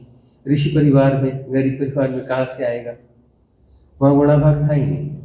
वो मैनिफेस्ट करती थी, वो भाव दशा में आ गई कि बस जो है अब क्या होनी चाहिए, पूजा होनी चाहिए, पूजा होनी चाहिए। हाथ उठा और थाल आकाश से प्रकट होना चालू हो गई, अपने आप उतरते थे। 56 भोग उतरेंगे, ये थालियाँ उतरेंगी, ये पूजा की थाली, सब सजी हुई, दिया बना हुआ, जलता हुआ, ये वो एवरीथिंग तुरंत। इधर चाहा इधर हुआ, वो पहुंच गई और इधर सब तुरंत मैनिफेस्ट होता था और सारी पूजा बड़ी सिस्टमेटिक होगी। 56 भोग, आ जाओ जितने को खाना है खा लो, क्योंकि इधर चाहा इधर मैनिफेस्ट हुआ और पुरानी घटना भी नहीं है।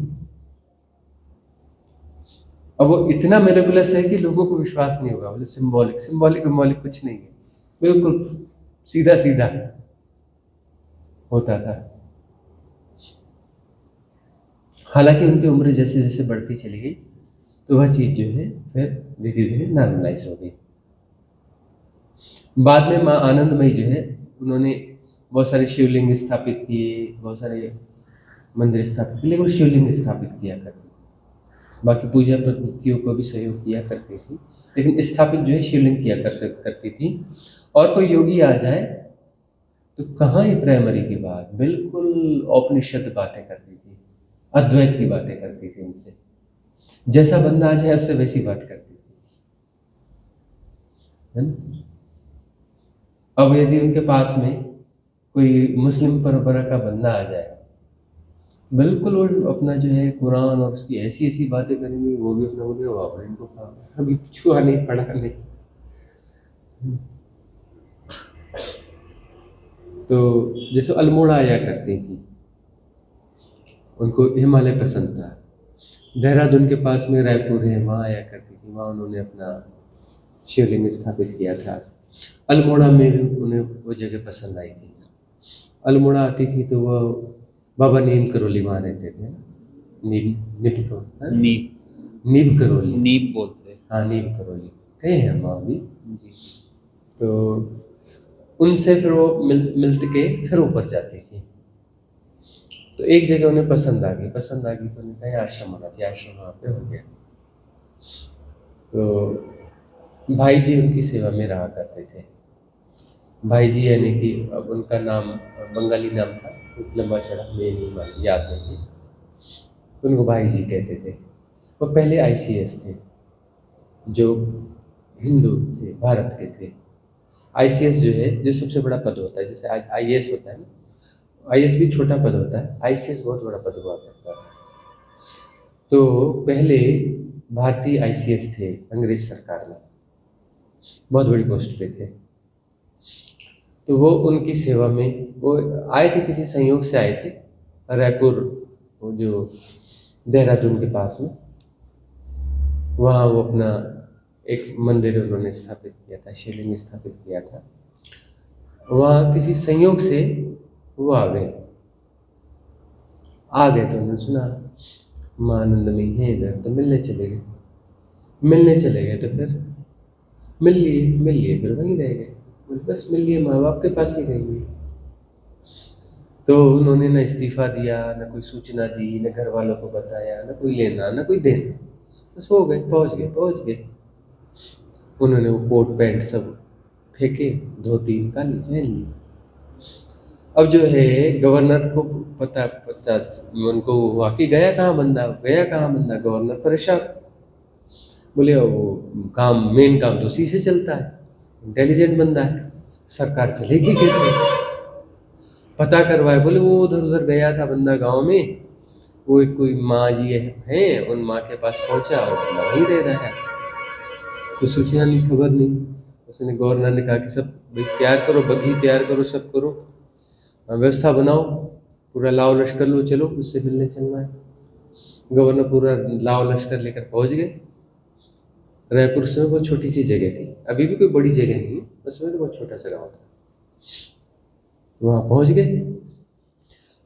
गए और अपना वहाँ देखा, कहाँ है बंदा? तो बोले वो पानी का घड़ा लेके आ रहा है और मंदिर धो रहा है, साफ कर रहा है बंदा। बोले जिसके नीचे में सैकड़ों हजारों लोग काम करते थे, उसके इशारे से सब होता था, सारे अफसर उसके इशारों से नाचते थे। वो बंदा देखो तो बोले यहाँ क्या झाड़ू पोछा कर रहा है। आकर के अपना जो है गवर्नर मिला, बोले कि अरे फलाने क्या कर रहे हो, चलो चलो चलो वापस चलो, ज्वाइन करना है। कहाँ चलना है? नहीं कहीं नहीं जाना है, हो गया। बोले ऐसा थोड़ी ना होता है, इतना बड़ा पद दिया और पद बढ़ा देंगे तुम्हारा, ये कर देंगे। बोले नहीं कुछ नहीं, तुम जाओ। बड़ी उसने कोशिश करी, सिर पटका, बात नहीं बनी। मुझे आश्रम जो हरिद्वार में कानपुर जो आश्रम है, तो वहाँ पर सारे ऐसे नेपाल में गए, जो भी वहाँ आया वो वापस नहीं गए। हाँ, वापस नहीं गए। उनके संग सानिध्य में जो आता था माँ आनंदमयी के बहुत सारे लोग आते थे, तो वापस नहीं जाते थे। उनका मैग्नेट ही इतना स्ट्रांग था।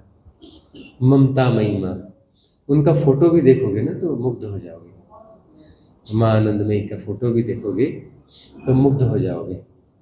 तो अल्मोड़ा में जो है वो आया करती थी। अल्मोड़ा में हम आनंदमयी आश्रम में जब रहा करते थे तो ऐसे भ्रमण में जाया करते थे। भ्रमण में जाते थे तो जाते जाते कुछ दिख गया, अच्छी सब्जी भाजी दे दो, ये दे दो, वो लोग पहचानते भी थे कि हाँ ये उस आश्रम में ठहरे हैं, ये स्वामी जी। वहाँ के जो मानते हैं हमारे मित्र, अच्छे मित्र हैं, तो फ़ोन कर दिया करते, कहाँ है, अरे आओ, अरे रुको हमारे यहाँ। तो वहाँ पर जो है कहीं हम जाते थे तो उधर फलाने ठिकाने, तो कहीं मुस्लिम परिवार भी थे ना, तो भी आवाज़ लगाते थे, अरे स्वामी जी, हाँ, ऐसा वैसा। बोले माँ आनंदमयी हमारे घर में भी आई थी, पता है? या हम उनसे मिलते थे और उनके घर में जाके दिखाते थे, माँ आनंदमयी की बड़ी सी फोटो लगेगी, मुस्लिम परिवारों में बड़ी फोटो लगेगी।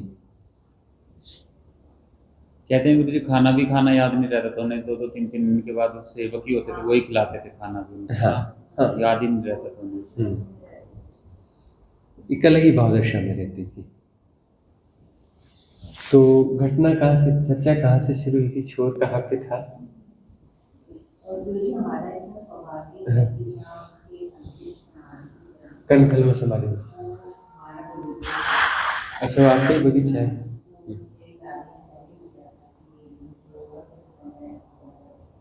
हाँ, उनकी समाधि वहीं बनी। तो हमारा छोर कहाँ से था ये माँ आनंदमयी वाली चर्चा?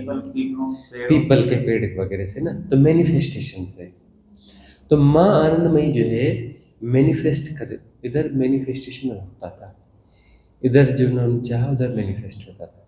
बाद में जो है, बाद में ऐसी स्थिति हो गई कि वो छेड़छाड़ नहीं करती थी। एक घटना हुई, ये जो महंत जो है जो हमारे मित्र थे, तो शायद उन्हीं के कहीं परिवार में उनकी हुई थी, उस समय वो बच्चे थे। तो उनके यहाँ का कोई आया और परिचित आया उस परिवार का, और उसको जो है कोई रोग था, भारी रोग था।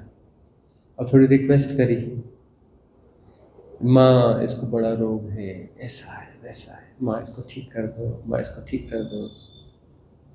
उसको चलने फिरने में लाचारी थी, कुछ था।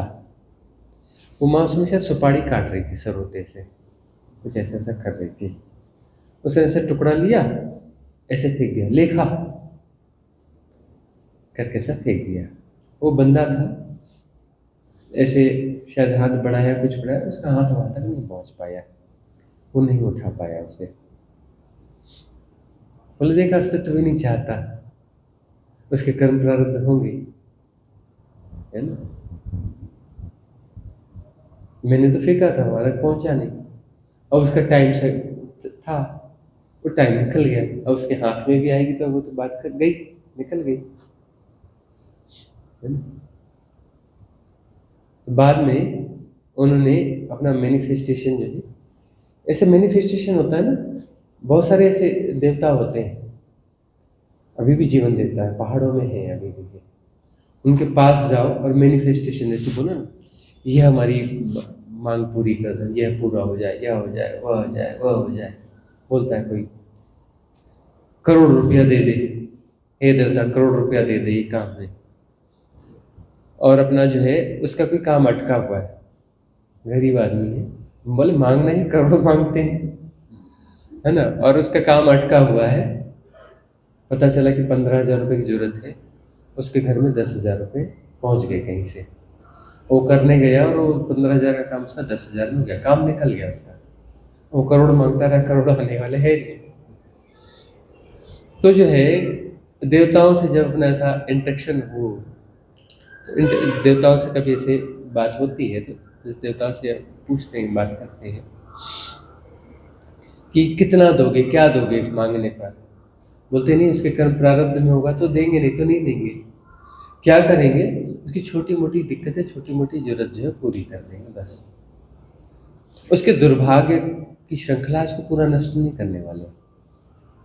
उसका छोटी मोटी समस्या है वो सॉल्व कर देंगे, टेम्पररी प्रॉब्लम है उसको ठीक कर देंगे, दुख को थोड़ा छोटा कर देंगे, कष्ट को कम कर देंगे, पूरी तरह से समाप्त नहीं करने वाले, पूरी तरह से समाप्त नहीं करने वाले। ऐसे ही जो है अपना सिद्धियां होती हैं ना, तो एक बड़े आचार्य हैं, तो लोग उनसे सीखने जाते हैं। ये कर्ण प्रसाद विद्या, ये वो लोग होते हैं ना, आजकल बड़े बड़े नाम हो गए। हाँ, तुम्हारे मन में क्या है, तुम बैठो, तुम्हारे मन में यह प्रश्न था ना, तुम्हारे मन में ऐसे करते हैं ना, आजकल बहुत सारे लोग करते हैं ना। वो जहाँ से सीखते हैं ना, उसके आचार्य जिनसे सीखते हैं, वो आचार्य जो है वो हमारे बड़े प्रेम में है। तो हम कभी जाते हैं, उनको पता चल गया है तो कहीं से भी दौड़ भाग कर वो आ ही जाते हैं हमसे मिलने के लिए। हम बताते नहीं हैं उनको, लेकिन हम कहीं भी वहाँ उस इलाके में मौजूद हैं, कभी खबर नहीं देते हमको, लेकिन पता नहीं कहाँ से खबर कर ही लेते हैं और दौड़ते भागते आ ही जाते हैं। जहाँ भी बैठे वहाँ आके बैठ जाते हैं नीचे चुपचाप, महाराज महाराज महाराज करके पैर पकड़ के बैठ जाते हैं। वो जो है एक बार बता रहे थे कि कोई एक जो है बहुत पीछे पड़ा उनके कि मुझे जो है विद्या सिखा दीजिए। उन्होंने देखा, अरे तेरी पात्रता नहीं है, अरे सिखा दो। पढ़ा रहा, सेवा करता रहा, तो एक बार वो पिघल गए तो उन्होंने तो ठीक है विद्या सिखा दी। वो जो है कोई एक अपना सोल, जैसे होती है ना, अपर सोल होती है, मतलब वो नॉर्मल प्रेत योनि और देव योनि, साधारण देव एक साथ ही रहते हैं। वो जो उसमें से देव वाली कोई अपना सोल जो है उनके साथ में अलाइन हो जाती है, उनके साथ में आ जाती है। अब वो उसके हिसाब से काम करते हैं। अब ये जो है बंदा परेशान करना चालू हो गया, बोले फलाना बैंक यहाँ से पैसे उठा के ले आओ, यहाँ से ये करके ले आओ, वहाँ से वो करके ले आओ, उल्टे सीधे काम बताना चालू कर दिया उसने। अब वो सोल जो है, अब उसका बात तो रखनी थी क्योंकि वो अपना सिद्धि थी। उसने बोला 1 करोड़ ले आना, उसने एक नोट निकाल के 100 का नोट पकड़ा दिया है, 100 रुपये पकड़ा, है ना, और तुरंत चले जाए कहाँ, आचार्य के पास। क्या किसको दिए हो, किसके साथ अलाइन किए हो, किसको विद्या दे दिए, पात्र है, क्या सिखाए? बोले ये प्रकृति के नियमों को तोड़ रहा है, क्या करें? बोले तुम नहीं फंसाए हमको। तो अब जो बोले मुझे एक साधना करनी पड़ती है, मुझे 2 साधना करनी पड़ती है, अब वो सोल फंसी हुई है उसके पास, अब उससे निकाल भी नहीं सकते, मुझे उसकी साधना अलग से करनी पड़ती है। मतलब साधना जैसे वो साधना क्या रहती है, सिद्धि वाली कोई साधना रहती है, मुझे 2 साधना रोज करनी पड़ती है, और मैं फंस गया हूँ। अब वो उसके साथ जो फंसा हुआ है, उसके जो है उसकी पूरी इच्छाएं वो तो पूरी करने का सवाल है नहीं, अंशतः पूरा किया जाएगा, अंशतः जो है पूरा किया जाएगा। और उसकी साधना करनी पड़ेगी ताकि जो है वो उल्टे सीधे प्रकृति के नियम जो टूट रहे हैं, या जो कर्म प्रारब्ध की श्रृंखलाओं में कुछ बाधा पड़ रही है, कुछ पड़ रही है, तो वह वापस डैमेज जो है, डैमेज कंट्रोल होता चला जाए, उसकी साधना करनी पड़ती है।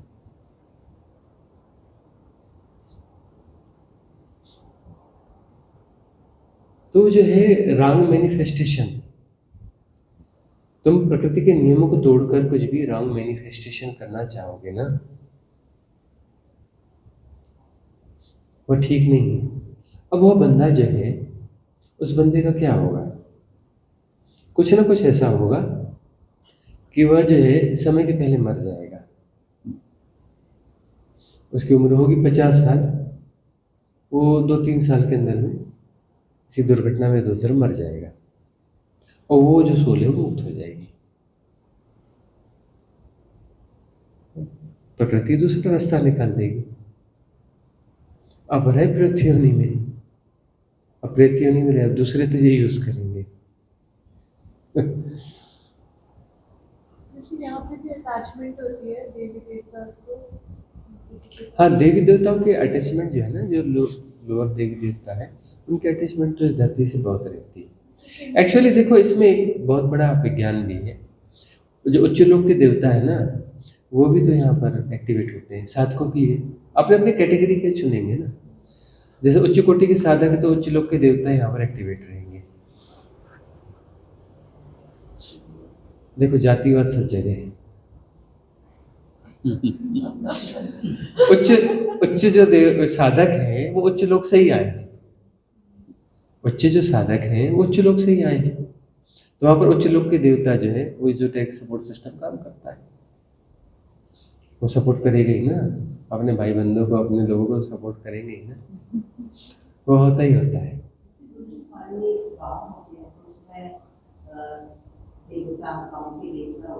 हाँ, उत्तराखंड में गंगनाथ और गोलू देवता।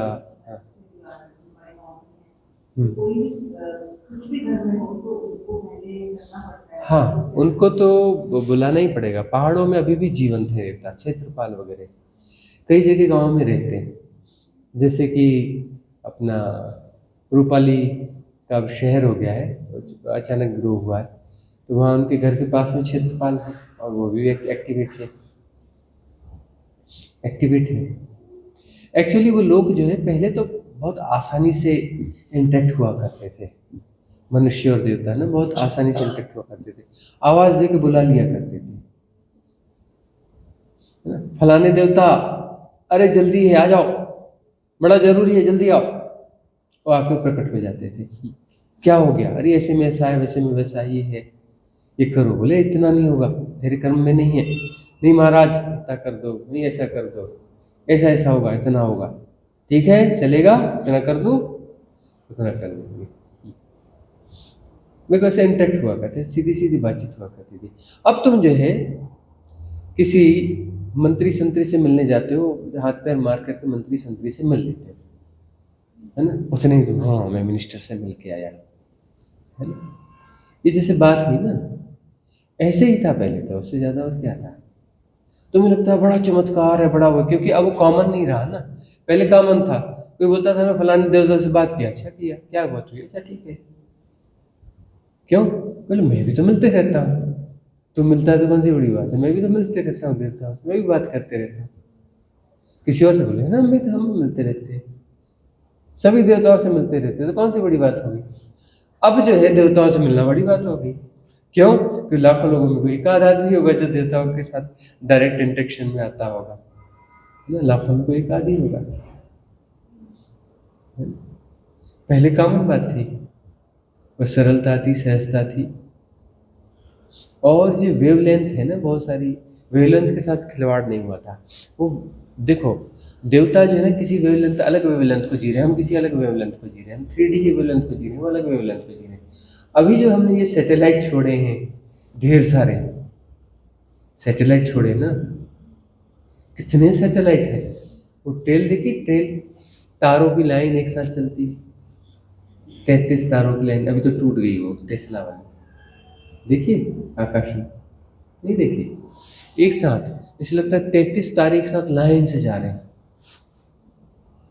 इतने एक साथ छोड़े ना उन्होंने सैटेलाइट, एक लाइन से चलते हैं। अभी तो टूट के अलग अलग हो गए, कुछ इधर जा रहे हैं, कुछ इधर जा रहे हैं, लेकिन अभी भी ट्रेन चलती है। 33 संख्या कम होगी, लेकिन ट्रेन गुजरती है अभी भी वो। तो जो है देवता जो है उस फ्रिक्वेंसी को जी रहे हैं, जो हायर फ्रिक्वेंसी। तो अब ये ऐसा होता है कि ये जो जिस चीज़ को संप्रेषित कर रहे हैं, जिस चीज़ को संप्रेषित कर रहे हैं ना सैटेलाइट, वो वेवलेंथ को बाधा पहुंचाती है, क्योंकि वहाँ पर वो चेंज होनी है, वेवलेंथ चेंज होनी है ना। भाई देवता को इस लेंथ में आना है, तो अपनी वेवलेंथ को चेंज करके तो यहाँ आएगा ना इंटैक्ट होने के लिए। और वो चेंज करने के बीच में उसको एक फेयर माहौल चाहिए कि नहीं चाहिए, फेयर माहौल है ही नहीं, इतनी तरंगें चल रही, वो चेंज करते बनता ही नहीं, दिक्कत होने लग गई है।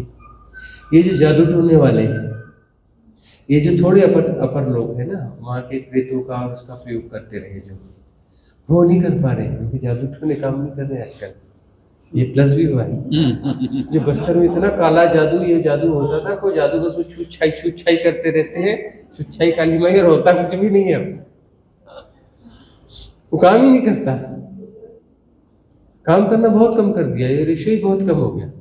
वो पुतला बना के फलाने को मार दूंगा, ये सुई छुपा दिया, वो छुपा दिया, फलाने से पूछो क्या कर रहा है, पार्टी कर रहा है उसको कुछ फर्क ही नहीं पड़ रहा है।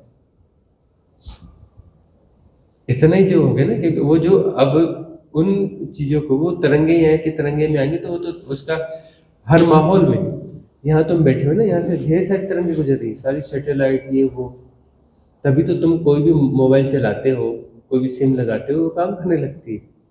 तुम अभी वो रेडियो चलाओ, इतने इतने इतने स्टेशन है यहाँ पे, सब पकड़ने लग जाएंगे। टेलीविज़न खोल के बैठ जाओ, कितने किस्म के चलने लगते हैं, है ना। कुछ भी ऐसे सेटअप बनाया जाए जिसमें इसका प्रभाव कम हो। हाँ, तरंगों का प्रभाव कम हो। ये जो इंका सभ्यता या माया सभ्यता है, ये शायद यही तो चक्कर रहा होगा ना, जो वो अपना उत्तरी अमेरिका में है ना, उत्तरी अमेरिका में ना माया सभ्यता, वहाँ के चित्र देखिए, वो सीढ़ियाँ अभी भी हैं, समझ में नहीं आती सीढ़ियाँ जाती कहाँ हैं, और वो बंद हो गया है, उसके नीचे माया सभ्यता अभी भी है, वो अभी भी है, वो होंगे अभी भी, ऐसा नहीं तो खत्म हो गए, वो हैं इनका सभ्यता। उसके बारे में हमने बताया था ना, बारमूला क्षेत्र है, बारमूला क्षेत्र का जो इलाका है ना, उसके अंदर जाओगे तो सभ्यता है, वहाँ लोग रहते हैं। वे ऐसा ही कुछ उल्टे सीधे चक्कर कर लिए होंगे, फिर उस चक्कर से भागने के लिए वो चले गए। उसमें और भी कई कारण थे। विज्ञान इतना आगे चला गया कि वो शारीरिक काम करने की जरूरत ही नहीं पड़ी इनको, शरीर कमजोर हो गया, जैसे हम लोग का भी नहीं हो गया। पुराने लोग कितना काम करते थे, उनके बराबर शरीर है क्या, उनके जैसा शरीर है क्या, नहीं है ना। खूब काम करते थे, खेतों में, जंगलों में, इधर उधर, बड़े मजबूत हुआ करते थे, बड़ी ताकत हुआ करती थी। अब हमारे पास है नहीं है। तो उनके पास तो टेक्नोलॉजी बहुत हाई थी, हमारे जैसी टेक्नोलॉजी तो थी नहीं।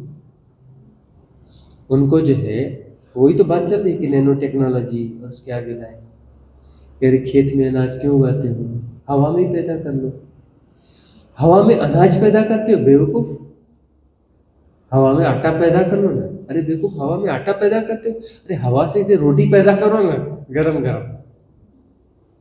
नैनो टेक्नोलॉजी सीधे सीधे जो है मॉलिक्यूलर स्ट्रक्चर जो भी है वहीं से चेंज कर लो ना। और वो टेक्नोलॉजी उनके पास थी। किसी भी चीज़ को ऑपरेट करना है विचार करने की जरूरत है। अब तुम जो है तुम्हारे पास टेक्नोलॉजी बड़ी वो है, तुम जाओगे बटन दबाओगे तब चीज़ चालू होती है, मशीन है ना। तुम्हारी टेक्नोलॉजी बहुत पीछे है। अभी जो है ये क्या करते हो, अंगूठा लगाओ तब खुलेगा, कुछ करोगे तब खुलेगा, फिर उसके बाद अलग अलग चीज़ के अलग अलग कमांड दोगे। बड़ा लंबा प्रोसेस है तुम्हारे इसमें, आसान नहीं है ना। बहुत सारी विंडोज, ये वो, इधर घुसो उधर घुसो इधर घुसो। पिछड़ी भी है ना तुम्हारी टेक्नोलॉजी, बहुत बैकवर्ड है ना। उनकी टेक्नोलॉजी बैकवर्ड नहीं थी, इधर विचार किया उधर हो गया। तुम्हें तो ये मशीन ले लेके घूमना पड़ता है, इतनी बैकवर्ड टेक्नोलॉजी। ये मशीन तुम्हारी कभी खराब भी हो सकती है, खराब हो जाती है। उनके पास एडवांस टेक्नोलॉजी थी। वो कुछ ऐसे मशीनें ऐसे फिजिकली ऐसे बनाने की ज़रूरत और वो ज़रूरत, ऐसी भी ज़रूरत नहीं थी। एनर्जी जो वेव्स ऐसी क्रिएट कर ली उन्होंने, वो एनर्जी वेव्स की मशीन ही काम कर लेगी, दिमाग से सीधे कमांड हो जाएगी। वो जो नैनो टेक्नोलॉजी उसके आगे की टेक्नोलॉजी है, उसमें बड़ी बड़ी मशीनें, ये स्थूल मशीनों से काम करोगे क्या? सिर्फ एनर्जी के सर्कल्स पे काम करोगे ना। एनर्जी के सर्कल्स जो है उसके वाइब्रेशंस को चेंज करोगे, उसकी फ्रिक्वेंसी को चेंज करो, उसको जा करके मॉलिक्यूलर स्ट्रक्चर को पकड़ करके उस स्ट्रक्चर में चेंज करना है। डेलिकेटेड काम है ना। अरे हीरे पे काम करता है जोरी, वो भी उतना बारीक काम थोड़ी ना है, दिखता है वो तो थोड़ा सा आँख में कुछ मैग्नीफाइंग ग्लास लगा कर वो कर लेते, कोई बहुत बारीक काम थोड़ी ना। वहाँ तो उस पर काम करना है जो दिखता ही नहीं है, मॉलिक्यूलर स्ट्रक्चर दिखता ही नहीं है, उस पर काम करना है और उसकी वेवलेंथ को चेंज करना है जिसको तुम पकड़ भी नहीं सकते, और उसकी वेवलेंथ को चेंज करना है। आपने कहा कि शरीर भी अच्छे नहीं रहे, तो फिर वो तो खत्म ही हो जाएगी ना सभ्यता। तो यहाँ पर भी गुरुजी अब वो देखो कि उन्होंने जो है ना जिस स्टेज पे वो चले गए, तो वो जो है वो अपना ऐसे हो गए कि गर्मी नहीं सहन कर पा रहे, है ना। और यहाँ का माहौल ऐसा कुछ हो गया कि अभी ये नहीं सहन कर पा रहे, वो नहीं सहन कर पा रहे, उन्हें अपनी बस्ती वहाँ जाके बसानी पड़ी। और जो है वहाँ जा कर के अब जो है एक अलग लेवल की चीज़ को जी रहे हैं। हालांकि वो बहुत सुंदर जीवन नहीं होगा, वो सभ्यता का जीवन कोई सुंदर जीवन नहीं होगा। सुंदर जीवन जैसा प्रकृति चाहती है ना वैसा ही होता है, संघर्ष वाला, यह वाला वह वाला, है ना। सब चीज़ की ज़रूरत है। कभी तुम्हें भूख लगी, भोजन नहीं मिला, उसकी भी ज़रूरत है। उपवास की ज़रूरत है, संघर्ष की ज़रूरत है ना। अच्छा बुरा सबकी ज़रूरत है। मुझे फिर ये रेकी के सिंबल्स जो होते हैं, हाँ वो भी उच्च लोक की देवी देवता इनका आह्वान ही है। देखो, रेकी तो एक सहज प्रक्रिया है, इसमें अब जो है बहुत सारी चीज़ें अब जुड़ती चली जा रही हैं। अब उसमें कोई देवी देवता जुड़ेगा, कोई कुछ करेगा, कोई कुछ करेगा, है ना। ये जो चक्रास है, इन चक्रास से जो है इनकी ऊर्जाओं को मैनिफेस्टेशन में डाल देना, रेकी में ये करते हैं, है ना? उसके माध्यम से कुछ मैनिफेस्ट कर लेना। मैनिफेस्टेशन जो है ना ये बढ़ेगा फिर से। और मैनिफेस्टेशन क्या है? रागपात है, सिद्धियाँ रागपात है। हम तुम्हें जो साधना पद्धति दे रहे हैं ना, रेकी वेकी छोड़ो, तुम्हारे पास वैसी सिद्धियां आ जाएंगी खतरनाक वाली, कोई रेकी वेकी की जरूरत नहीं, खतरनाक मैनिफेस्टेशन तुम कर सकते हो। उसके पहले तुम्हारी शुद्धि चल रही है, नहीं तो तुम भी दुरुपयोग कर बैठोगे। सिद्धियां आएंगी, बहुत सावधान होना। वाणी सिद्धि आ जाएगी, तुम बोलोगे और होने लगेगा। उसके पहले तुम अपना विविध भारती चैनल बंद करो, है ना? इधर बकबक, उधर बकबक, इधर बकबक, दुनिया भर की बकबक, फालतू की बातें, और तुम्हारी शक्तियां जाग गई, तुम बकवास करने लगो, कुछ बकवास करने लगो, होने लगेगा।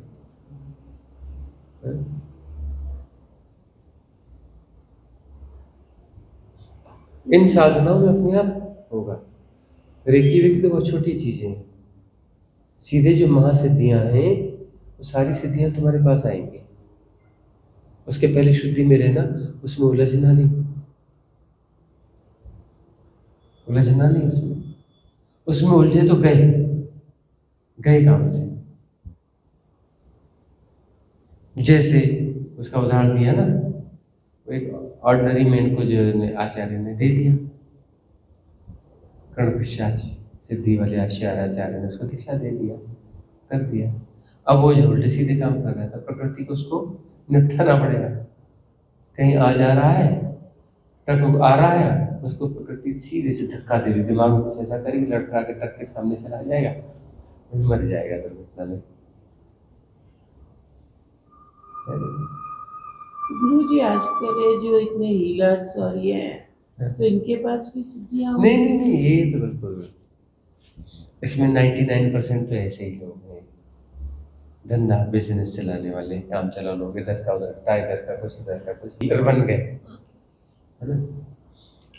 जिन्होंने चक्रास और साधना पे काम करी हुई है, कुछ किया हुआ है, उसमें कुछ हीलर्स होते हैं, कुछ 1-8% हीलर होते हैं, तो उनके पास थोड़ा कुछ होता है।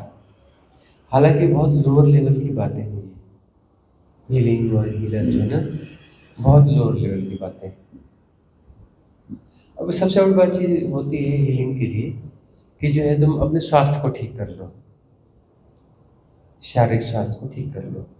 उसके लिए तो दूसरे हीलर की क्या जरूरत है, अपने आप को हील करो ना, सेल्फ हीलिंग की विधि दे दी है ना हमने, तो विधि का प्रयोग करो, बहुत काम करती है, शानदार विधि है। उसमें डीप में जाओगे तो बड़े बड़े रोग खत्म हो सकते हैं। तुम्हारी इंटेंसिटी के ऊपर है कि कितनी इंटेंसिटी में उसके साथ उसके भीतर तुम जाते हो, वह विधि बराबर काम करेगी। बड़े बड़े रोग ठीक कर सकती है, कैंसर ठीक कर सकती है। सवाल तुम्हारी इंटेंसिटी का है, इंटेंसिटी के साथ तुम जाओ भीतर। अभी जो है सैकड़ों लोगों के हमारे पास मैसेज आ चुके हैं, इस विधि ने उनको बहुत ज़्यादा फायदा कर दिया। कई लोगों का कहना है कि उनकी बीमारियाँ बहुत हद तक ठीक हो गई। मनीषा जी बैठी हैं जिनके लिए ये विधि उतरी थी और इनको भी काफ़ी लाभ है, जबकि इनका डिजीज़ तो क्रोनिक डिसीज़ है। दुनिया में गिने चुने लोग हैं जिन्हें यह डिजीज़ है, गिने चुने लोग हैं।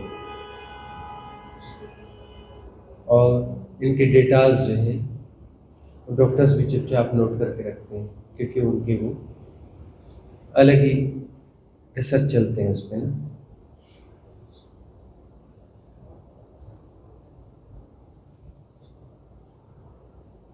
तो ये हीलर्स वगैरह का आकर्षण है। हीलर तो दूसरों की कर सकते हैं, हाँ, तो हम तो सिर्फ अपनी ही कर सकते हैं ना। हाँ, अपनी कर ली, बात खत्म हो गई ना। और लगा लो 10 लोग बैठे हैं, 10 अपनी अपनी कर सकते हैं। दूसरे की तुम करो क्यों, दूसरे को बोलो तू भी कर, जैसे हम कर रहे हैं वैसे तू कर, नहीं तो तीसरा बैठा तू कर। परिवार वाले मानते नहीं हैं। नहीं मानते तो अपने कल प्रारब्ध भोगेंगे, उनके कर्मों में नहीं होगा। फिर वो मानंदमयी ने सुपारी का एक टुकड़ा फेंका, लेखा, वो पहुंचा ही नहीं, वो टाइम ड्यूरेशन निकल गया उसका।